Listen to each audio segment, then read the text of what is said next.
Hey, everybody. You're listening to Dale, Chris, and Scott on the On Tap podcast. On Tap?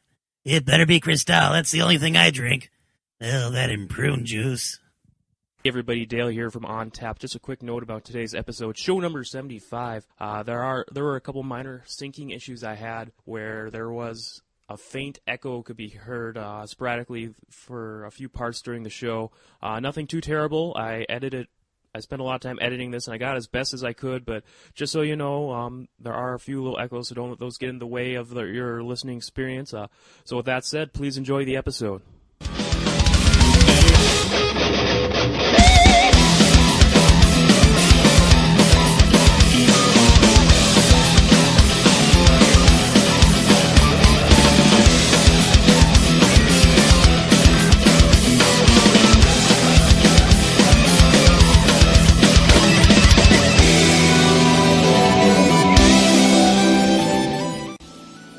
Hey everybody, today is Sunday, September 28th, 2008. You're listening to episode number 75 of the On Tap podcast. I'm your host, Dale Coulis, and today is a very special episode. It's part 4 of the RPG retrospective. I got an esteemed panel of four guests with me today. I'm going to introduce them to you right away here so we can get this show on the road. Joining me as always are my co-hosts, Chris Harpster and Scott Munson. Thanks for making it on, guys. Hello. And joining us for the second time in a very long time, since like almost over a year, is Matt Kohler. Welcome. Hello. And making his debut on the On Tap podcast, a very special, longtime friend of mine, fellow reviewer, and if you happen to frequent GameFAQs, you may have read one of his walkthroughs or guides for many Final Fantasy games. Mr. Steve McFadden, Psycho Penguin, welcome to the show, man. Thank you, Dale. Good to be here. Awesome. All right, now this one, like I said on the last episode, if you haven't caught it, this episode is going to be all about PlayStation 1 RPGs. Episode 74, we talked about Saturn, N64, and Dreamcast. So since there are at least a few dozen RPGs here, we're going to hop right to it, and I want to dedicate this first portion of the podcast for the 32-bit era with talking about the Final Fantasy games. And let's just start with the first one here. The first big Final Fantasy release in the middle of '97, and that was Final Fantasy VII on PS1. I think it's the greatest game ever made. I think the graphics were phenomenal for the time. I think the storyline really evolved from previous Final Fantasy games. I think the gameplay, the battle system, the bosses, everything about it was just amazing. And I think for its time, people have to realize this game came out in 1997, almost 11 years ago now. So, I mean, really, the advancements that the game made, it was just unbelievable. And I still think I could play it over and over again. It's just an amazing game. I'd have to, he brings up a lot of good points, guys. And unfortunately, I'm one of those people that just didn't like the transition at all. I thought that although they made the backgrounds and the music and the storyline was spot on, I just thought they could have, brought it out of the Super Nintendo looking era a little bit, touched it up a lot better. Now, I thought for the time I did get to see Final Fantasy in action a fair amount. I thought for the time I remember watching some friends playing just a little bit. That I thought Final Fantasy VII actually looked fine for the PlayStation 1 era. Yeah. For the time that it came out, there was a game called Wild Arms, and Suikoden released a year before, and they looked like crap compared to Final Fantasy VII. It was a really big advancement. And especially the backdrops. I thought, they were all pre-rendered, but and they're kind of static backgrounds for the most part, but I thought it really helped the game's style as far as the graphics go. Yeah, they did look awesome. I mean, Final Fantasy VII has a low polygon count, but at this point in the PlayStation's lifespan, there wasn't much to be expected. I don't know. I guess I was just expecting a lot more out of it because, Final Fantasy traditionally puts out really high-quality stuff. Yeah. Well, I think as a whole, though, Final Fantasy VII kind of raised the bar for all the other RPGs. Yeah. Like kind of said, this is what it looked like, this is what it should look like now.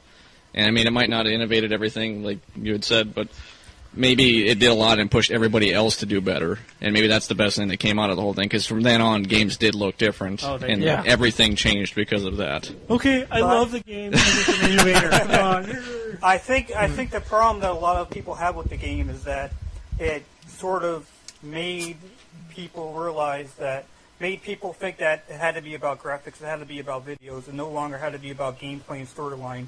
more developers started to worry about how the graphics looks, and I think people really didn't like that about, and they blame it on Final Fantasy VII. Yeah, and now it seemed like, how did you guys feel about? It seemed like Final Fantasy VII, like it had introduced, like, at least it was one of the first games that really have a lot of disc swapping. It was like if I remember, like a 3 or 4 disc game. Yeah, 3 discs. Yeah, 3 discs, yeah. Was that like a turnoff? Was that like a turnoff having to swap discs during gameplay at all? Yeah, or? because I'm lazy as hell. So, and then like having to go all the way to the PlayStation and open up. No, it wasn't really a big deal at all. That whole standing up thing, yeah. Yeah, What are you talking about? I mean, after I turn on the TV, turn on the PlayStation, I don't want to swap discs. Yeah, what do they expect from us? You know? Come on now. I just said, "Hey, Mom, change my disc." You have the option of just laying on the floor and playing too, which is also fine. But Yeah. No, what else I want to know about Final Fantasy VII before we move on here is what did it do that really revolutionized RPGs? Because a lot of people hold this game in high regard. Well, I think it combined like all the elements you could want. It had great graphics for the time. It had a great storyline. It had a great concept behind it. The materia system was just phenomenal. It was just, to this day, it's one of the best systems that I think they've ever had in any For Magic and all that. Yeah, in any game. I mean, it actually added like some level of strategy to how you're going to play the game. And still anybody can play it. Yeah. And it's easy to pick up. Everything about it's good, I thought. And I remember my cousins and I, we would have so much fun with the material. We would just like make all these crazy combinations. Like we would hook the Knights of the Round materia with preemptive strike, and then we would like put MP Turbo on, and MP Absorb and Mime and all this. So like when we got into a battle, it would just take like 15 minutes of just Knights of the Round summoning all the time to kill a enemy that only had like 50 hit points or something on him. It was just funny as hell. One thing I didn't like about Final Fantasy VII is from watching other people play too that I noticed was the summons. They look badass the first time you see them, and then it's like, why do I have to suffer through this 2 to 3 minute summon animation? Did that ever get tiring for you guys, or did you just kind of accept it as part of the experience? I'm with you on that one. It tired the crap out of me. I mean, you see it once, great, it's awesome. It's an awesome little show, but then having to see it every stinking time just sucked. But Titan, Leviathan, Shiva, they all rocked. Yeah. Ifrit. Now, it seemed like the Final Fantasy VII, the universe, is its characters, its settings. I would argue that it's probably one of the most successful for all the Square games, because just look at all the spin-offs it's spawned to this day. You still see Final Fantasy VII spin-offs. You saw the Advent Children DVD movie, Dirge of Cerberus, Crisis Core, cell phone games in Japan. I don't. We'll talk about those in future installments when we get to there. But it just seemed like it was arguably one of the most popular Final Fantasy games to this day. So yeah, I think it has to be definitely the most popular Final Fantasy. Everybody has an opinion on it. You cannot go to a game board or anything like that. You say Final Fantasy VII, you'll get 100 posts about, oh, this game sucks or this game's the best. Everybody has a very strong opinion about it. Now, another Final Fantasy game, a lot of people seem to have very strong opinions on it. It's not universally as well accepted by as many people as Final Fantasy VII is, but the sequel, Final Fantasy VIII, a year later, it seems like people either really like it or they really hate it. I see strong opinions from both, but I want to say I see more people leaning towards just flat out hating this game. Now, what about Final Fantasy VIII just turned you off completely? First impressions from when I see it, it looks like it's a big jump in graphics. Yeah, it is a big jump in graphics, but graphics don't necessarily make the game. It's the storyline, and Final Fantasy VIII did have a great storyline, and it wasn't an original Squaresoft. Final Fantasy VIII wasn't an original Squaresoft story. It was based off of some novel. What? Keep talking. I'm gonna cut in here for a minute. Yeah, go for it, Steve. Final Fantasy VIII storyline sucked. It was the worst storyline in the history of Final Fantasy. Basically, they threw a plot twist in the middle of the game where they remember that they were all born in this orphanage, and the reason that they didn't remember is because of the Guardian forces that they equipped. And I thought that was the most retarded plot twist in the history of anything. Like, why would they be using these fuckers still afterwards, even if they knew that, to erase their memories? Well, you guys played through it. Would you agree with what Steve had to say here? I like the story. I didn't think it was the deepest one, but I thought the story was like the one redeeming quality of the game. I think if I had to find a positive out of the game, it would be the story and the graphics on the cutscenes. The actual graphics during the gameplay I didn't really like. I think they tried to make it more realistic, and it just didn't really work for them. Yeah, I accept Final Fantasy VIII as... I don't really think of it as a Squaresoft game. Just because Square, to me, didn't even try on this game. It's not even their storyline. The whole... Okay, one thing, this game has what's called the junctioning system, and that's like the worst possible excuse for any kind of concept behind an RPG ever. Is that like its form of a magic system? Yeah, that's their form of magic. I mean, you don't like buy spells or get material like you do in 7 or anything. You draw spells out of your enemy. It's essentially stealing them. Yeah. Yeah. And you can draw up to 100 spells of... What? It promotes theft. Yeah. It's. You think Grand Theft Auto is bad? Holy crap! Anyway, moving on. Come on. Anyway, you can draw up to 100 of these spells, and say you have like 100 cures. You can use what's called the junctioning system to junction it to your health, and it'll give you like I don't know, plus 120% health or something. Yeah, it increases your stats depending on how many of whatever item it may be. But the problem with that lies in the fact that whenever you use, like Cure, for instance, it decreases your stats. Yeah. Making you not want to use these in the first place, which you worked very vehemently to get in the first place. So. Yeah. And there's some spells that you can only get from bosses. And there's a lot of grinding involved for something that's used very easily. A whole lot of grinding. So it sounds like you guys are pretty much saying it's broken. Yeah. And very unbalanced. It's a very flawed system. Yes. It makes the game very easy if you just spend a little bit of time doing it. It's ridiculous. Yeah. And the thing that I hate is, it's not like you can choose not to use your magic. You have to use your magic if you want to do anything in this game, because your melee does crap. And you've got the maximum level, which for some odd reason Square decided to make it 100 instead of the usual 99. You probably only do, like, I don't know, just for an example, like 600 damage on a hit. Whereas Magic does like 9,999 damage. It's just so it sounds like they force you to play a certain way that is just very inaccessible.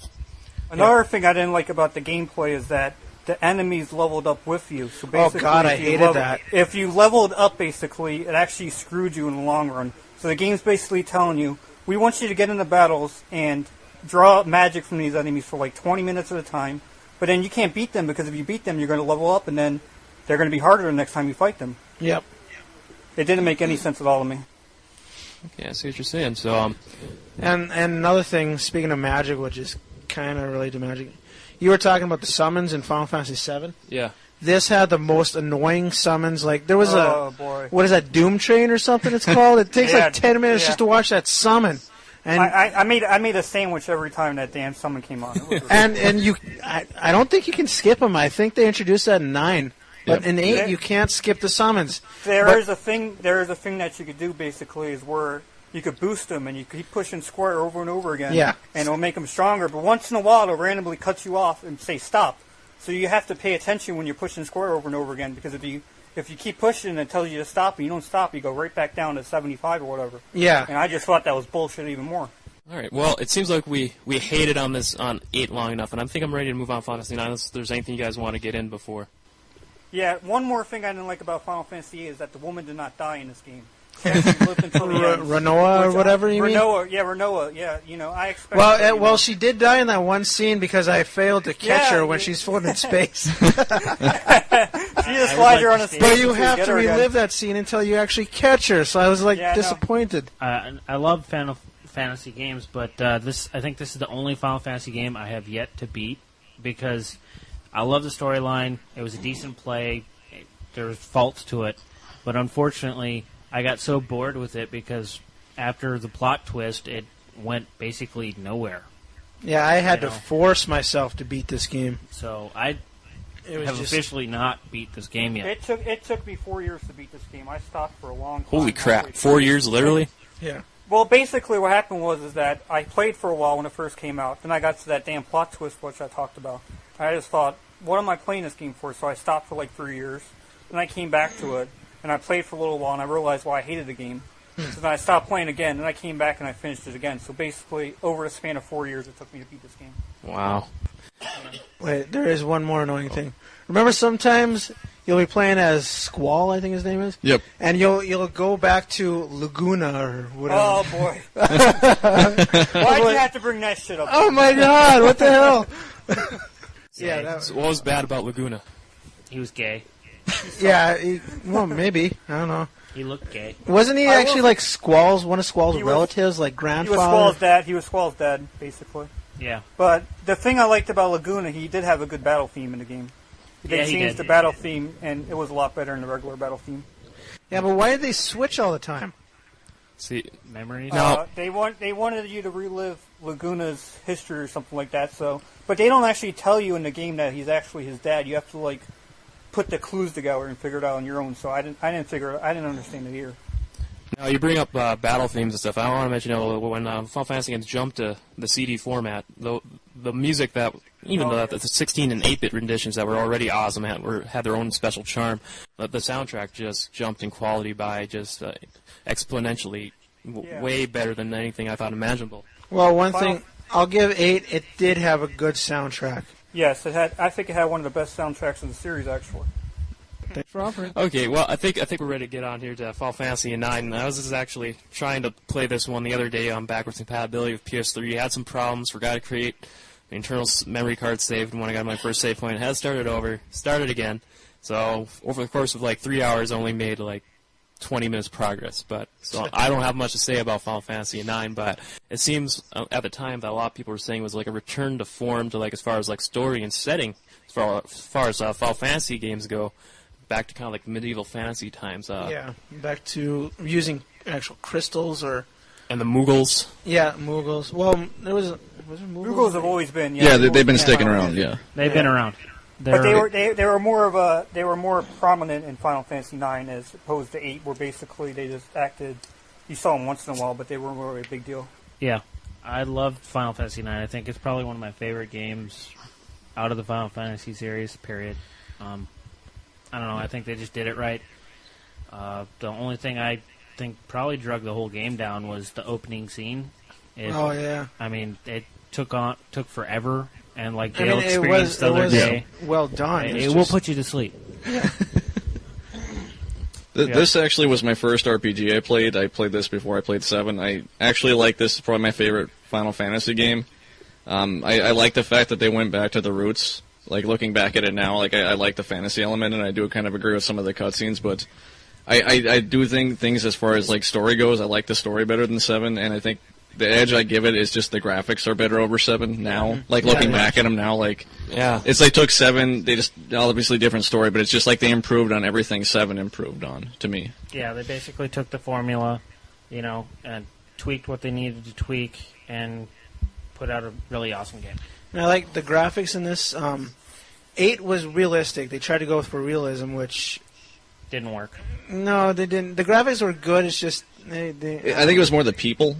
Like, the backgrounds, the pre-rendered backgrounds were fine. I think it was just more the actual characters themselves didn't look great. But in 8, or in 9, they went to kind of like cartoony... And it worked for it. Yeah, it did. Yeah. It was good.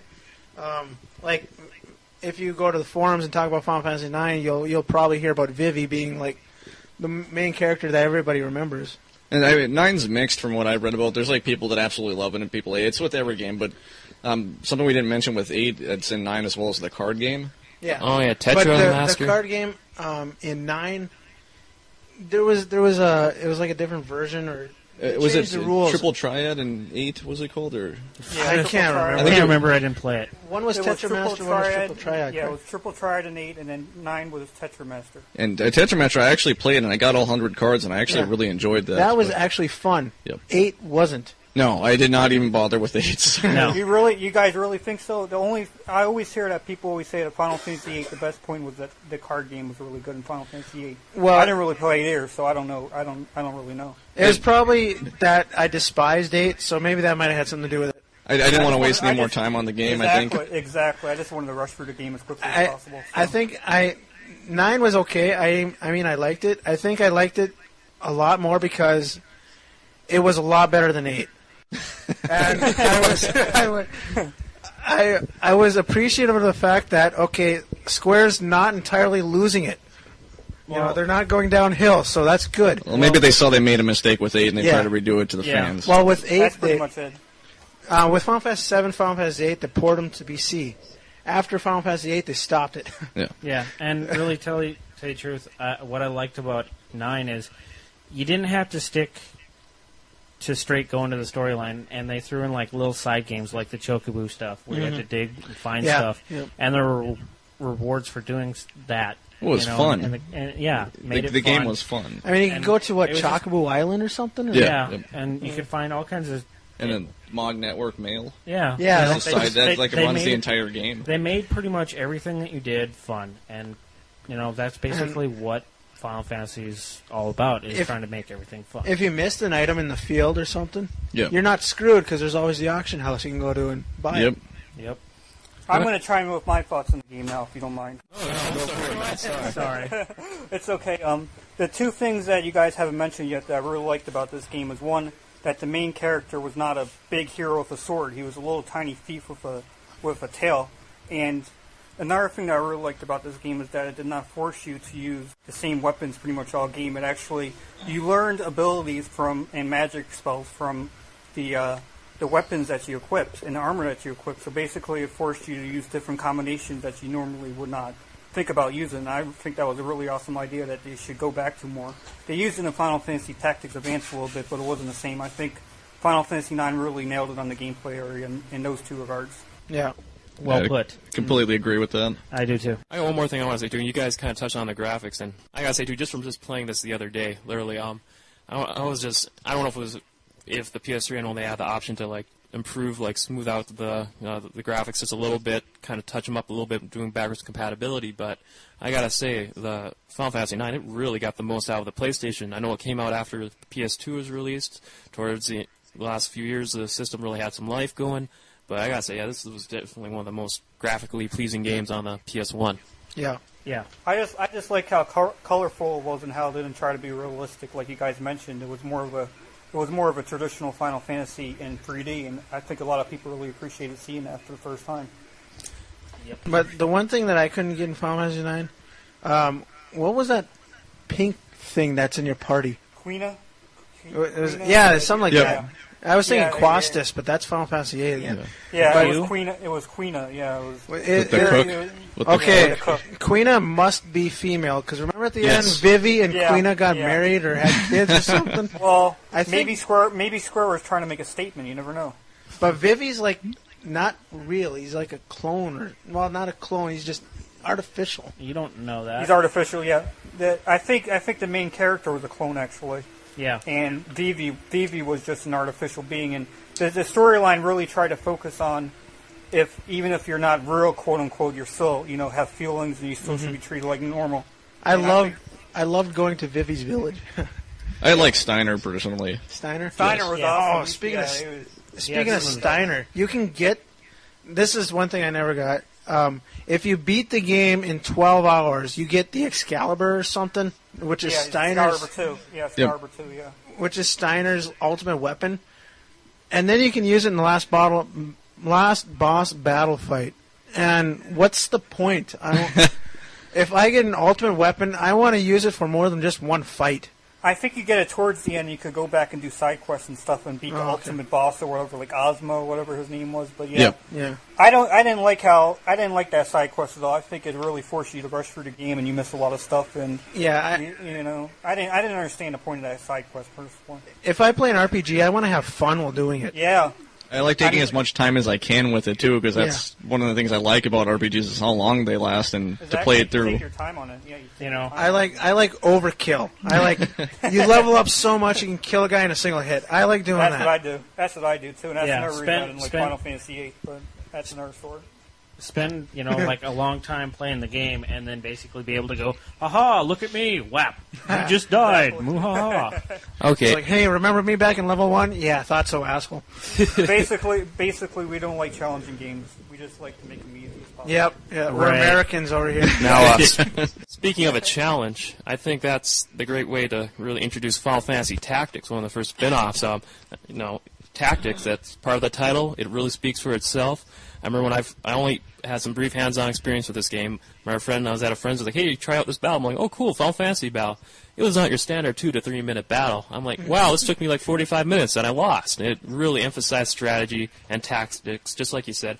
How did you guys like being introduced to this style of game? I'm going to share a story with you guys first. I originally played Final Fantasy VII. I rented the game, and I really liked it, so I went to GameStop, which is EB at the time, back in 1998 or so. I'm like, I'm going to buy Final Fantasy VII. Unfortunately, they did not have it.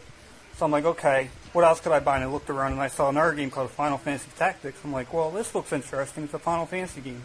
Let me try it out. I come home, and I was completely lost. I had no idea what I was doing. Yeah, I'm like, too. these battles, what am I doing? I didn't know how to change the jobs. I went into the first major battle in the city with a bunch of squires or something like that. I got my ass kicked. I'm like, this game sucks. What the hell? I can't even do anything in this game. So once I figured out how to start playing the game a few years later when I got to the internet and went to GameFAQs and everything, I really fell in love with this game. I think it was one of the best strategy RPGs ever made, and it definitely deserved a Final Fantasy name. Yeah. Awesome story. Well, Thank you. This is probably my favorite Final Fantasy ever made. I mean, I like 7, but Tactics I just spent so much time in. I can spend like 45 minutes easily in the formation menu just maxing all my guys. Just like figuring crazy combinations with them. Now, Chris, I believe you told me like you actually put like over 1,000 hours, or was it over 100? Well, it was definitely over 100. But I'm not sure about 1,000. I kind of doubt that. I wouldn't put it past you though. I know I put over 300 hours into it because I have 3 separate saves and all of them are maxed out in time. Wow, that's something. And then I That's have impressive. the Lion Wars for the PSP, and I haven't really. I don't really like that version. Is better. That's a remake of the original, right? Yep. Because they changed the names. They changed the names and they changed the translation also, and it's just really confusing. Yeah, that's why I still like Tactics better. I PlayStation thought version. I thought I would love the word Alliance because I was completely hooked in Final Fantasy Tactics. I'm like, wow, a PSP one I could play it anywhere I want to. I thought I'd be like not getting any sleep ever, but it turns out it was just a really crappy translation. Yeah, I'm the same way. But yeah, I was the same way when I first popped in Tactics. The very first battle you go through, you can only control one guy, Ramza, which is your main character. And I was like, wait, so all these other guys are my enemy or what? What's going on here? I'm like, I'm going to get my ass kicked here. Now, the thing I thought was unique about Final Fantasy Tactics was it didn't go for like the 3D powerhouse polygonal graphics. It had its own unique isometric 2D view, and at that time it didn't make it look dated, and it didn't make it look like earth-breakingly new or anything like that. It looked fine on the PS1, I thought. Now, It still looks fine yeah, today. still does. It's just an example of them just going for gameplay. They didn't really make it for the graphics. It was like if you wanted to grind and play some game, this was your game to play. And Yeah, you can grind like crazy in this game. Actually- it was definitely made for a hardcore gamer. I actually sold my copy of this because I wasn't sleeping and missed days at my job, so I actually forced myself to get rid of it so I would work.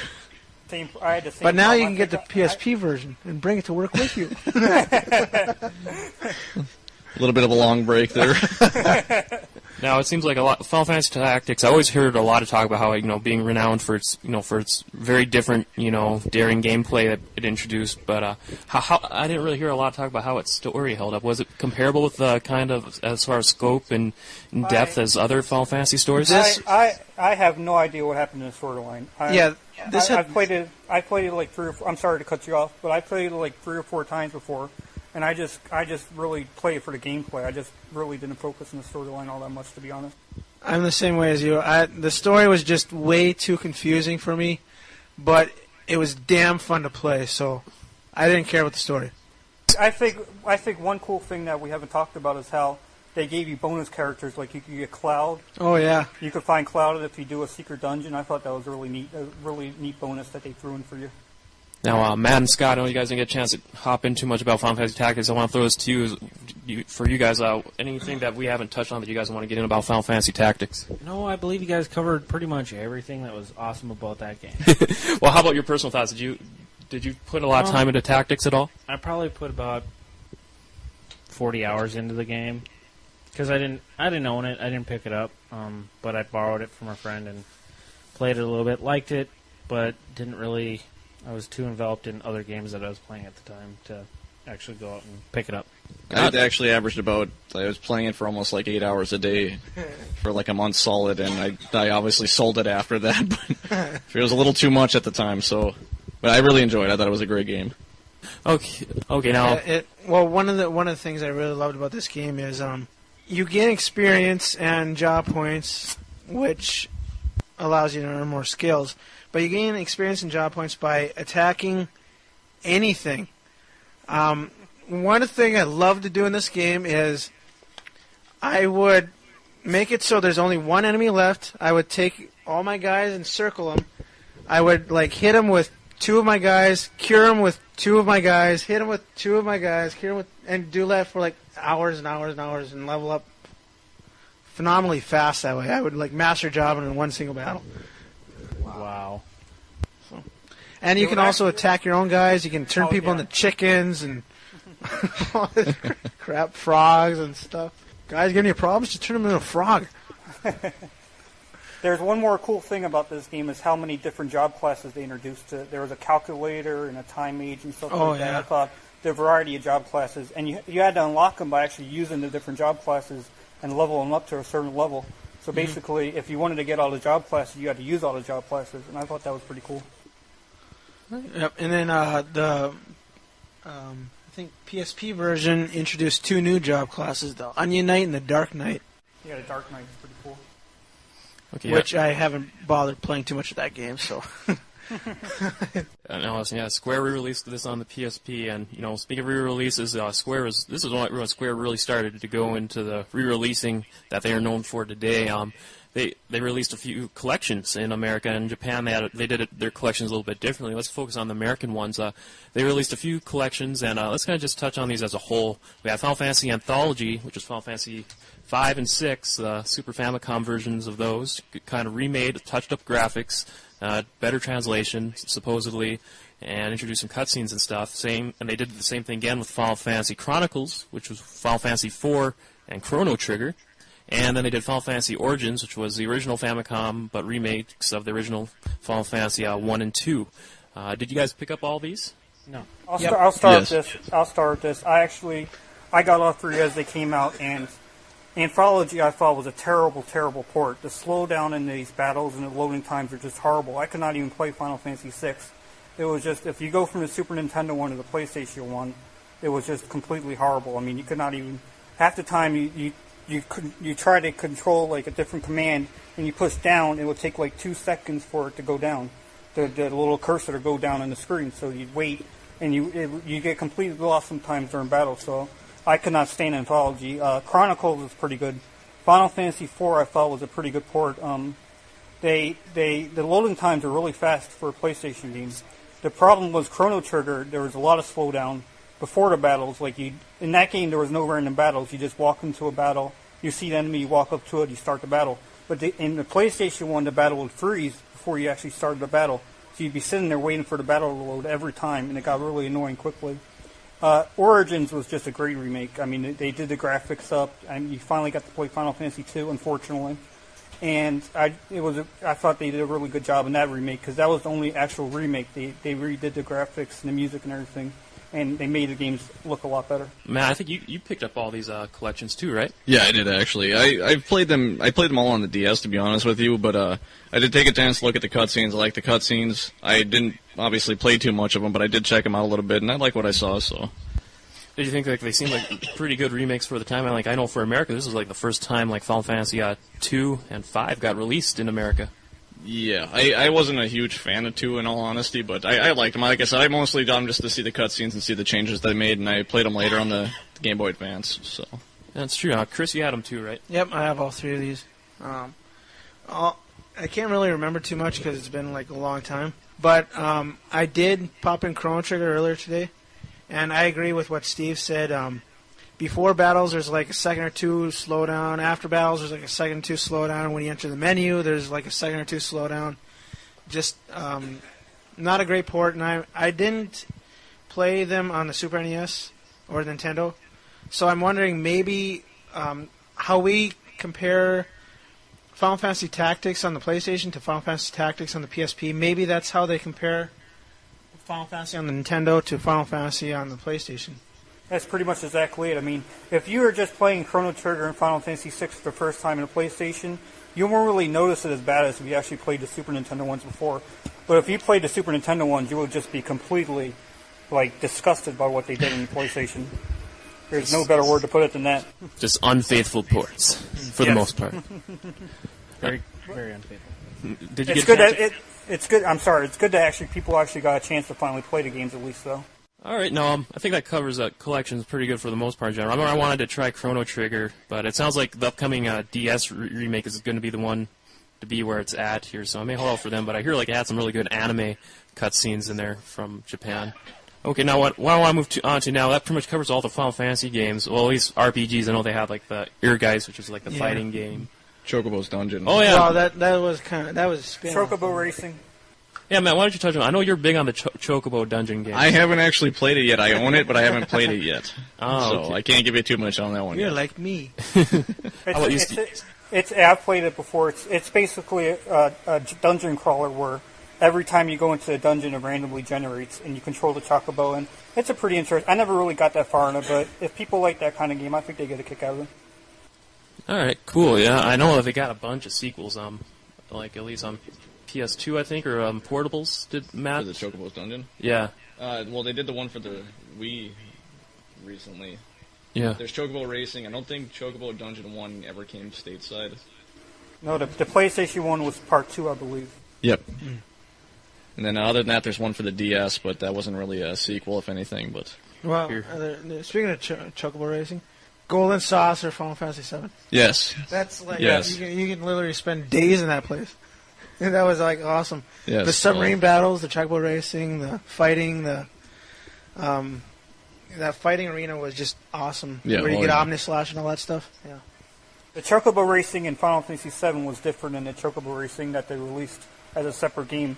The Chocobo Racing was basically, in 7 was you actually race the Chocobos, and in the PlayStation version that they came out with was just kart racing. It was like Mario Kart with Chocobos in it. It's more of a multiplayer game. I played it single player, and it was just like I'd rather have a couple buddies over when I play this one. But All right, no, now that we got all the Final Fantasy games and the spin-offs out of the way here, I got a couple questions here on. I know you guys got a bunch. I asked you guys to go back and recall the other RPGs you play on PlayStation. Let's get in as many as we can. I also got a list here, but we'll reference the list here at the end. But before we do the list, I got a few questions I want to throw out to you about some games. And my first question is, which one, besides non-Final Fantasy game, what was the first RPG to hook you in, to throw you on the PS1? I'll just go around here, and then I'll throw it to you, Steve, at the end. But Chris, what was the first RPG to hook you in on the PlayStation? Well, actually, Steve mentioned this earlier.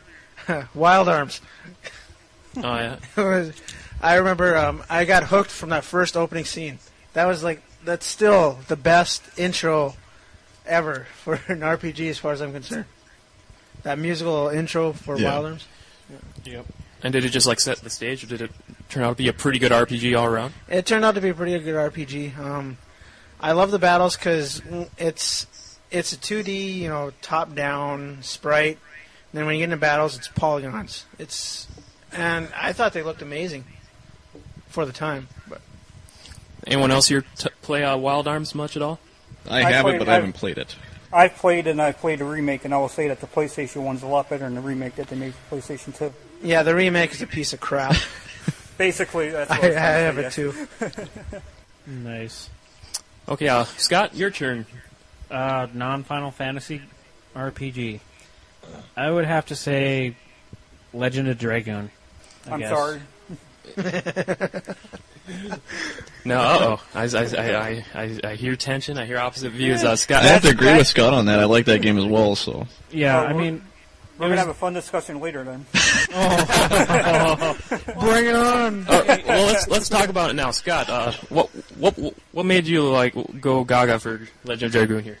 Well, I didn't really go extremely gaga over it, but it was just different, the graphics were okay, storyline was definitely unique, and probably the only thing I didn't like about it was the fighting system. Other than that, it was all right. Yeah, I'm not a huge fan of the press X to get an extra boost. Well, they got to do something that sets them apart. And I don't know. At the time, I thought it was pretty decent. And yes, they do have somebody die in there. Yes, thank you. So there you go, another death in an RPG. All right, hooray for dying! Now, Steve, since we're already talking about Legend of Dragoon, why don't you tell us what about it didn't do it for you? The battle system, basically, you have to push X at a certain time. There's these little squares that pop up in the screen. They start spinning around, and you have to push X in a certain timing pattern, like DDR kind of, in order to hit the enemy. And if you do not do this move properly, the enemy will counter you and do damage to you. So basically, you have to pay attention to every battle constantly in the game.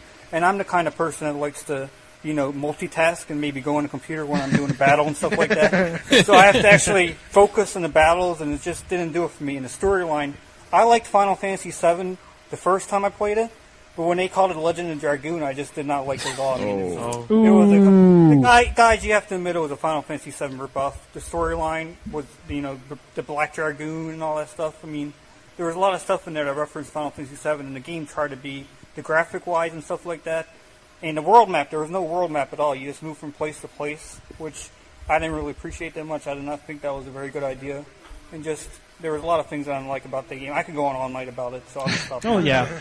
I mean, I agree with you on the fact that, an RPG, we got used to being able to go wherever the heck we wanted, and that I didn't like the fact that they limited where you could go.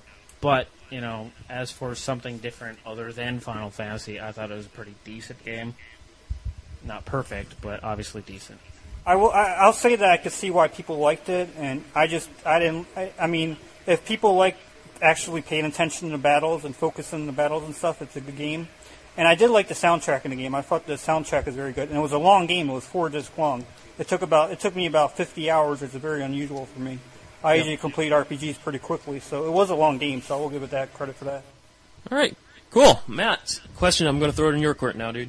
I actually have to agree with Scott here. I liked Legend of Dragoon. Outside of Final Fantasy, there's a lot of games out there, but for favorites at least, I'd have to say that one. I was a fan of Xenogears, but I didn't really play that far into it, so I can't claim that as my favorite, but if I had to pick, I'd say Dragoon as well. For non-Final Fantasy game, no, I know for a lot of people, probably not a lot of people, I don't know, I'm not speaking for everyone, but I'm guessing probably the Final Fantasy games were probably a big draw for a lot of people for the first games they played, but... Yeah. Those are the most widely available. Plus, all the Final Fantasy games are eventually get greatest hits. So yeah, they were just widely available. And all right, no, Steve. As far as if it wasn't for Final Fantasy, first non-Final Fantasy game RPG you experimented with that you just end up really blowing you away. What was the first one that really hooked you in? Well, there's actually 2 of them, but one of them I'll talk about later. So I'll talk about one. Dale, I think you mentioned to me that Chris actually bought this game because of a review I wrote. It's called Star Ocean: The Second Story. Yeah, I remember that. Yeah, and I thought this game was a lot of fun. There was a lot of things you could do. There was these different skills you could learn. You could cook. You could, learn carpentry. You could become a writer. And there's these things you could level up with. And I thought that was a really neat addition to the game. The battles were awesome. There were these action RPG. It was an action RPG where you run around. You could do different moves and stuff like that. Yeah, I remember that was the first game where you saw actual action battle sequences and definitely. It seemed revolutionary. Didn't mean to cut you off there. I just had to throw that in. It's okay. That's a good point. It was revolutionary for its time. Since then, there's been a lot of action RPGs since then. But at the time, you really didn't have that many, especially the kind of Star Ocean 2 tried to pull off. And I thought it was really well done. And the battle just really hooked me. I must have spent 50 hours just battling in that game, just leveling up like I said, you could level up different moves and get different skills and stuff like that. And I thought it was very innovative for its time. You could only control one character that were in battle at the time. You had 4 characters, and 3 of them were basically magic users, and you could not control them. And that got annoying after a while because they keep casting these damn spells that took forever to animate and stuff like that. And well, I think though you can tell them what role you want them to play in the battle, though. You could control their AI, but you could say, but you can't say, if you say don't use magic, they're useless. You could say become a healer, and if you don't need to be healed, they're useless. So that's one thing I didn't know. I think actually I'm wrong that you could actually toggle the spells on and off that you want them to use. I don't know if Star Ocean 2 started that or not. I have to check later, so I'm not going to talk about it anymore. But yeah, like I said, the battles were a lot of fun, and the storyline was really good for its time.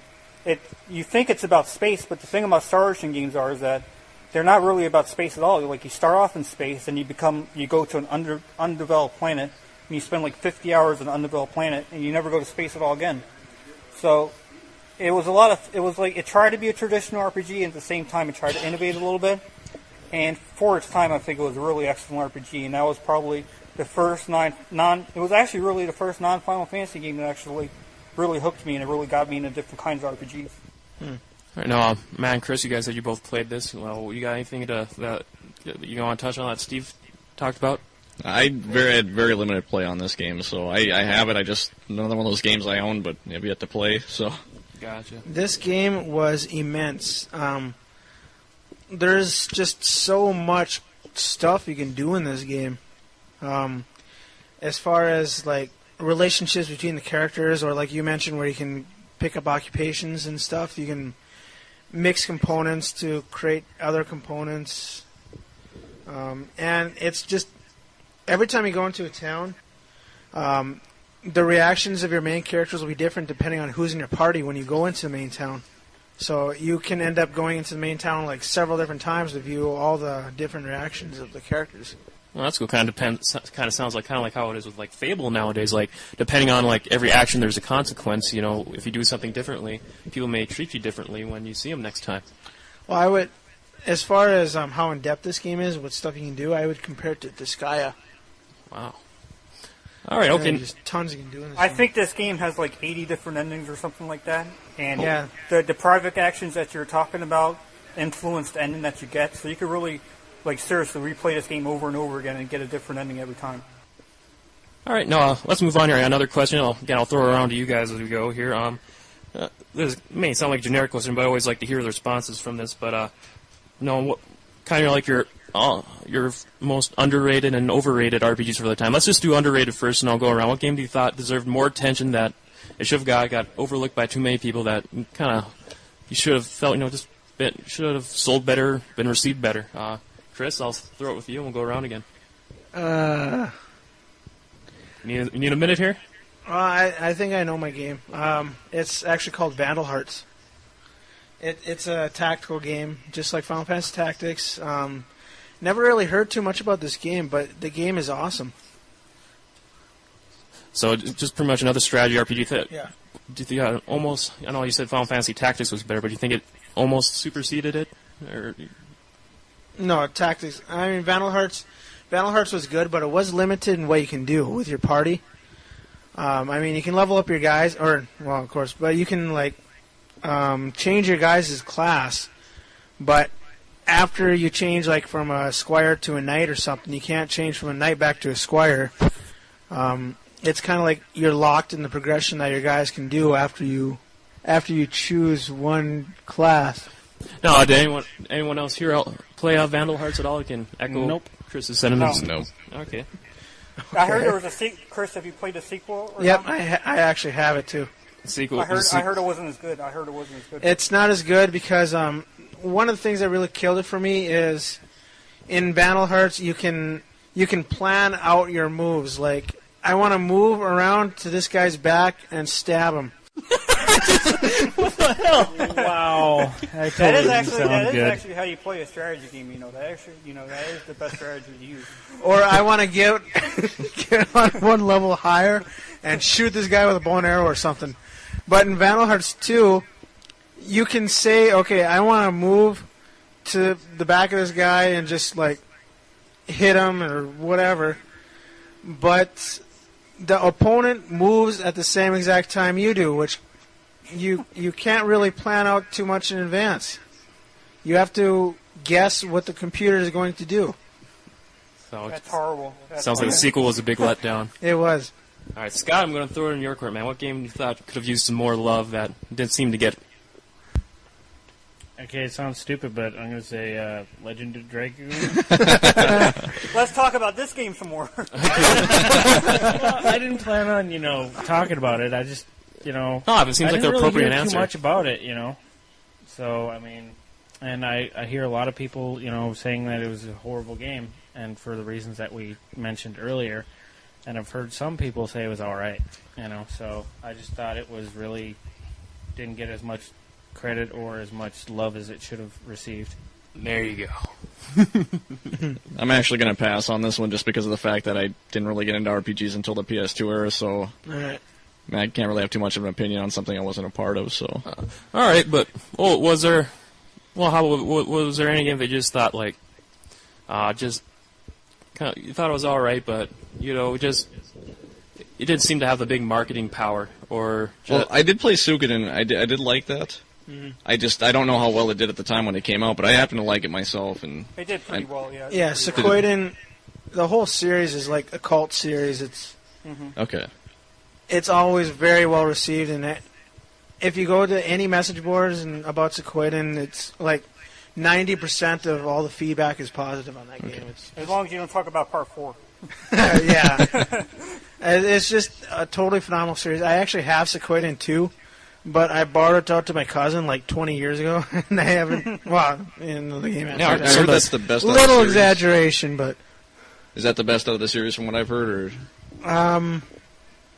I actually like Suikoden 1 a little better. okay? Yeah, me I have too. I like 1. Yeah, 1's pretty good. I have Suikoden 3 for the PS2. I don't really like it. I have Suikoden Tactics for the PS2, and I haven't played it yet.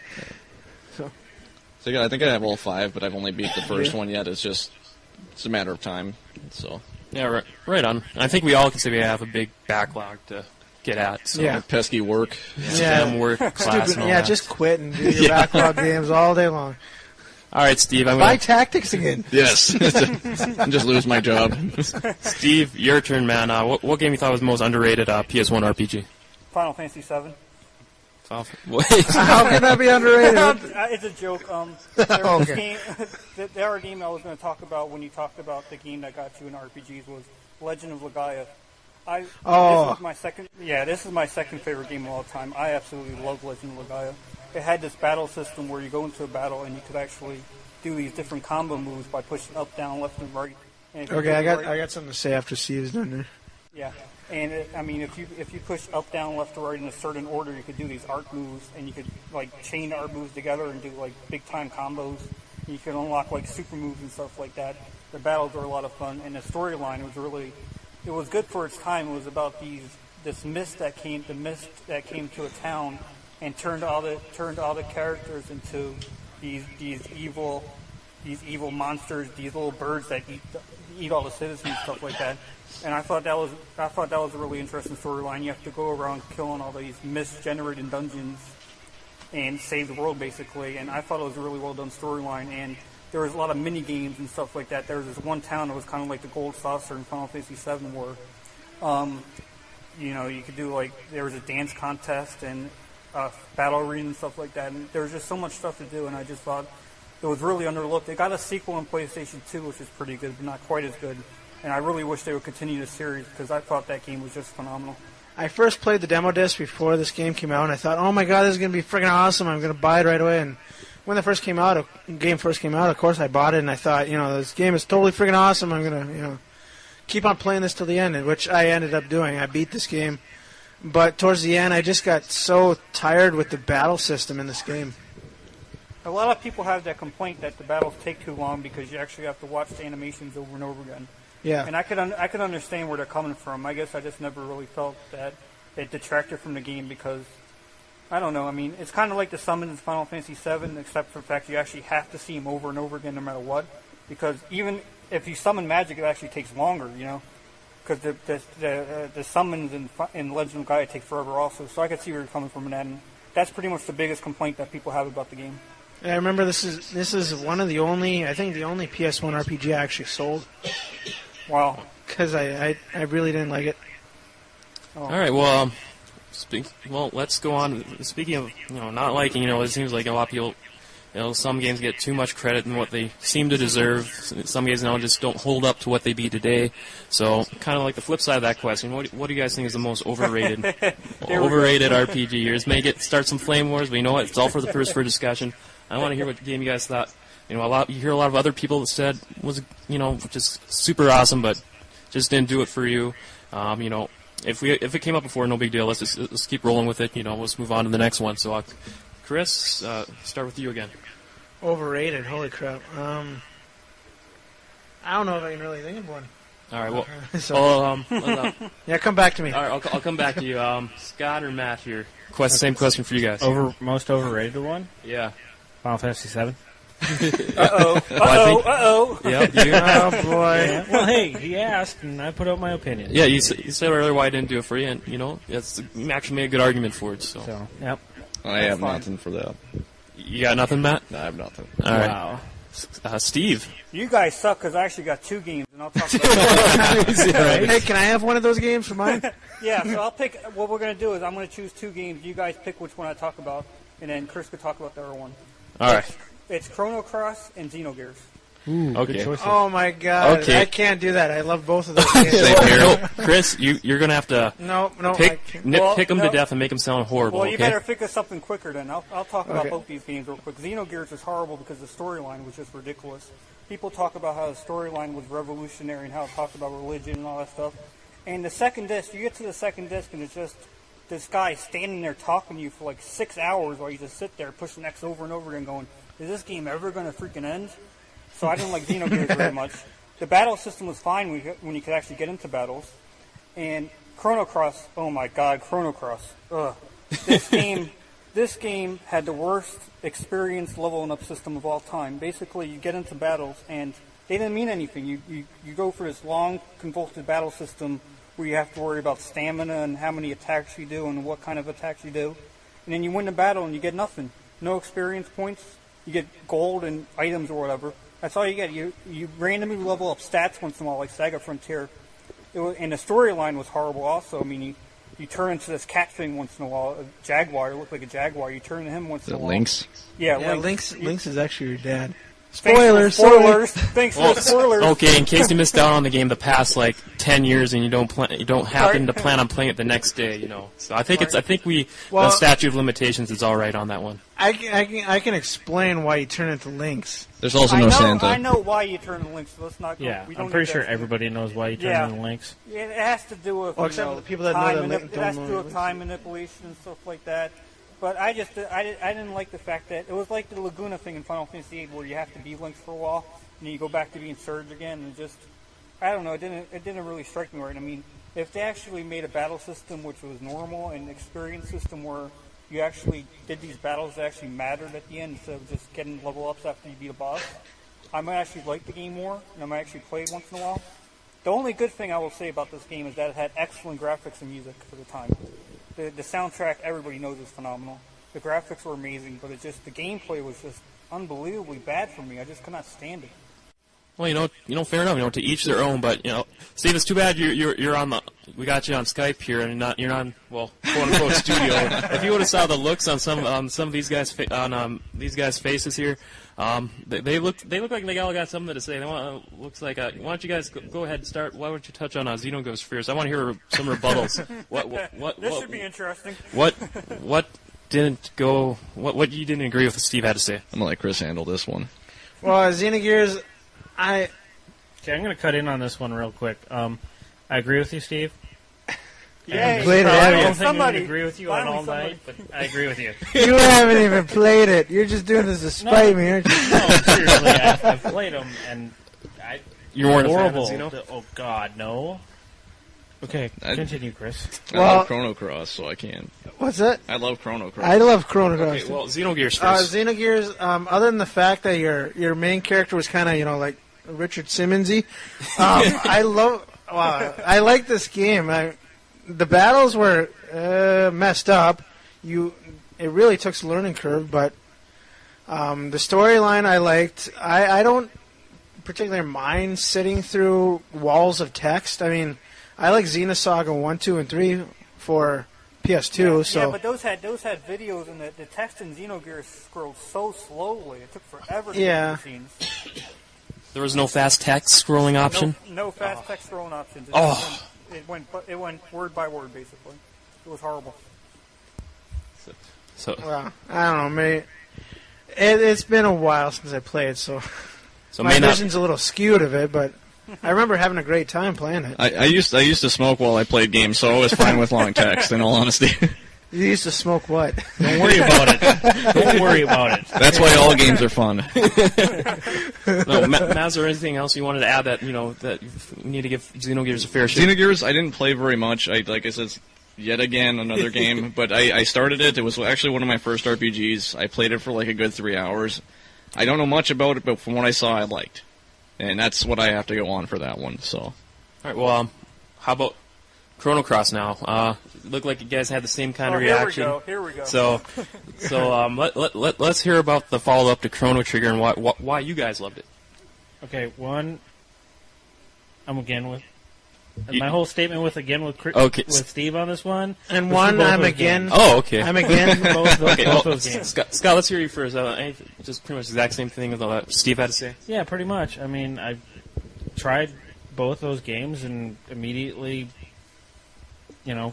liquid lighter fluid and frickin' flames and wanted to gouge my eyes out kind of thing. One thing I thought about like Chrono Cross, I thought it seemed like a little different for the time, for at least in the 32-bit era, just from very limited hands-on play I had, was that you can actually see your enemies. And I always like that aspect as far as RPGs. Yeah, there wasn't very many RPGs in the 32-bit era that allowed you to do that. No random battles. Big plus for me in RPGs.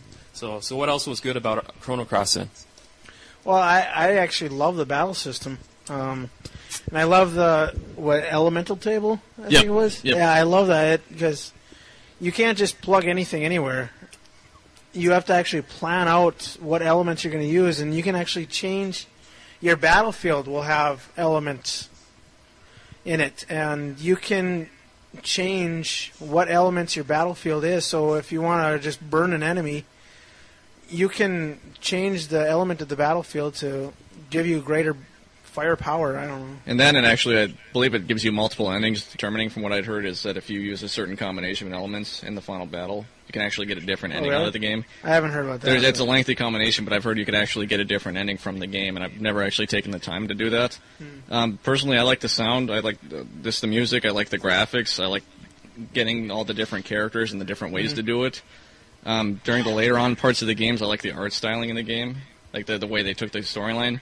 One complaint I did have is that while playing the game, the 2 discs, I played the first one and it lasted a long time, and I was really excited when I put in the second disc. And then it lasts like 4 hours after you change discs, and I was really disappointed with that. But other than that, I thought it was a great game. Yeah, I remember I have all the characters. There's like 40 of them or something. I think it was 44 total. Yeah. But the music was awesome in this game. It was just one of the best soundtracks. As far as I'm concerned. Well, if I remember reading, I think, Steve, I read this from on a forum post you did elsewhere about something about to get the most out of the side quests of the story. It wasn't like part of the main storyline of the game. You actually had to do them as side quests. Or am I on the right track there? Yeah, you had to to get most of the characters that were side quests. You only got so many during the actual storyline. You'd actually have to search out, which I guess is a nice bonus. I mean, if you want to go exploring and everything like that, you could actually find all the different characters.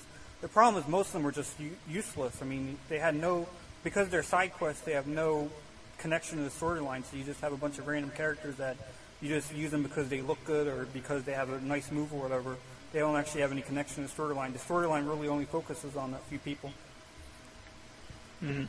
I thought the storyline was actually pretty good on this one. The storyline was good. I just didn't like the gameplay. And I agree about the element system and how that was actually pretty well done. I liked how if you put an element into a stronger level, it actually got stronger. Yeah. There was several different levels. The thing I didn't like is that this is going to sound like a stupid complaint, but if you're colorblind, you will have a very tough time playing this game because it sounds stupid, guys, but I know some colorblind people, and they had you actually have to look at the color of the circle on top to see what the element is. And if you cannot see what color that is, you will have a tough time in some of these battles, especially some of these boss battles. I never really thought about that. You have to think about these things, guys. Chrono Cross sucks. Come on now. It's green. Wait, what? Everything's green. I have to make these small nitpick arguments to make my arguments sound better. All right, mic check. 1, 2. All right, sweet. Yeah, we're set. Got my beer, got my Doritos, check my perks here. Yeah, sweet. I'm gonna kill me some terrorists. They ain't never gonna know what hit them. That's right, bitches. I'm coming for you. Get ready to reap the whirlwind. Game, set, match, motherfucker. Get ready. There's no stopping. Hey, hon, can you help me carry in the groceries? Son of a bitch. Every damn time. GamersOnlyOlder.com, because carrying the groceries is not an achievement. Release the inner child. Welcome to the Game of the VG Evo Network podcast affiliate. Okay, now what I want to do next to move on here is I got two more questions I want to throw out to you, but I'll save that for last here. I think it would be a great way to close out this special, but I got the ever-proverbial list of PS1 RPGs here. I know we touched on a lot of them, but I'm just going to run down on ones we didn't touch on yet. If you guys played it, I want you guys to hop in and make sure every game gets their due here, and even if you haven't played it, even if you just talk to other people and remember what the general reception was, I just want to make sure every game at least gets a little bit of a nod here, gets their just due here. So, okay. Oh my God. So I'm going to start from the top here. I got some action and strategy RPGs here, and Tornico: The Last Hope. Anybody? Nope. I've never heard of that. Nope. It basically. Have you guys ever played Dragon Warrior Quest 4 for the NES? I just bought the remake for DS, but I haven't got a chance to get into it yet. There's a merchant in Chapter 3 you control called Tornico, and this game is actually a dungeon crawler, basically like the Chocobo Dungeon, where it's a dungeon crawler where you control the merchant from Dragon Warrior 4 in it. I've never actually played it, but that's pretty much all I know about it. All right. And then I got Chocobo Dungeon 2 next. I guess a sequel. There was a sequel on PS1 here. Came out to look like towards the beginning of 2000 there, so it's more towards the end here. But Matt already talked. That was the one we talked about, yeah. Yep. Okay. My bad. All right. Then next, okay, we touched on Star Ocean. And I got this is one I played a little bit more on PC, but I did play the PS1 version, the port of Diablo. And yep. I have that. I actually thought this is a really good port for. I never played the port. Not as good as the PC, but I like Diablo 1 on PC. It was by Blizzard, and they got very high quality of games, and it was probably one of the earlier hack and slash dungeon crawl RPGs. And I thought it was a great fit for PS1 to add 2-player support, which was a big plus. And I thought it actually worked good and didn't have that much menu stuff cluttering the screen, and wasn't as smooth and as great as a PC version. But I thought it was a very what's the word I'm looking for? It held its own. I thought it was a very solid port of Diablo. I know, Chris, you own it. Did you put a lot of time on the PS1 port? Not really, no. Anyone else here before we move on? I've never played it. Okay. All right. Next one I got in here is I remember this being more of an action game. But according to IGN, it classifies it as an action RPG. Blood Omen: Legacy of Kain. I played that a little bit. I liked it. It was kind of like Diablo-esque. It was vampire-y. Yeah. He was bloodsucky. It was gory. I loved it. Yeah. You guys like? I remember playing one of the PS2 versions, and well, the PS2 version, Blood Omen, it significantly changed. Yeah. The first one was kind of like a top-down thing, like Diablo, and the second one ended up to be kind of like more like a platformer. Yeah, kind of. I think I played the second one, and I actually didn't care for it too much. The first one was awesome. All right. Okay, Steve? I played it about 10 years ago. I liked it, but I don't really remember that much about it. All right. Yeah. Next one I'm probably going to butcher the pronunciation, but Seiyuki Journey West, strategy RPG. Oh, I remember hearing about this one. I never played I it. tell you, it's based off of an anime, but that's about it. I'd really like to play this one. It's a strategy game like Final Fantasy Tactics. Yeah. I haven't played it, but I want to play it one day. All right. Okay. Now we gave Tactics a good amount of discussion here, but I got a couple other strategy RPGs next. One was a port of a Super Nintendo game, but they also brought the sequel, which was Super Famicom only, but they ported it to America for the first time, the PS1. Ogre Battle and Tactics Ogre. And I never really got why they didn't call it Ogre Tactics when the first one's called Ogre Battle. Why did they decide to, totally screw up the order of the wording there? English. Now, if I remember right, I want to say I heard somewhere that Square actually ended up buying the developer Quest, which was actually responsible for the later Final Fantasy Tactics games. I think we discussed that on our last installment, but I think I'm on the right track there. There's been a lot of arguments that Final Fantasy Tactics was basically an Ogre Battle ripoff. So basically Square bought the developer just to shut everybody else. Nice. But Chris, you own both of them, right? I think Ogre Battle and Tactics Ogre. Okay, all right. Okay. I thought I swear I remember seeing them in your collection. No. Okay, my bad. I played Ogre Battle 64, and I touched on it on the last show, but I can't really touch about these versions. I always wanted to get these games, but they were hard to find. Matt, you got anything to add on this one at all? I had a friend that was a huge fan of them, but I've never played them myself. All right. Yep. Gotcha. Okay, next one, Chris, I remember you made sure to point this out because it wasn't on the IGN's list originally, but it's another strategy RPG. I even read some reviews on it. It sounded like this game was really brutal and real difficult. Why don't you fill us in on Hoshigami Ruining Blue Earth? Oh. I don't know much about this. I know I just wanted to buy it, but I could never find a copy of it, even new, around here. So. But you said you played at a friend's, I remember? Yep. Yeah, I played briefly at a friend's. It's like based off of Chinese or Japanese history. Oh, okay. So, which I like, so. But it sounded like the gameplay was like you said. It's from one review I was reading the other day. But like I said, it was real punishing. Didn't have a lot of didn't let you slide with a lot of stuff. I don't remember. You don't remember the details? No. Anyone else? Nope. Anything? Not a thing. I have the DS one I'd like to play one day. They made a port for the DS.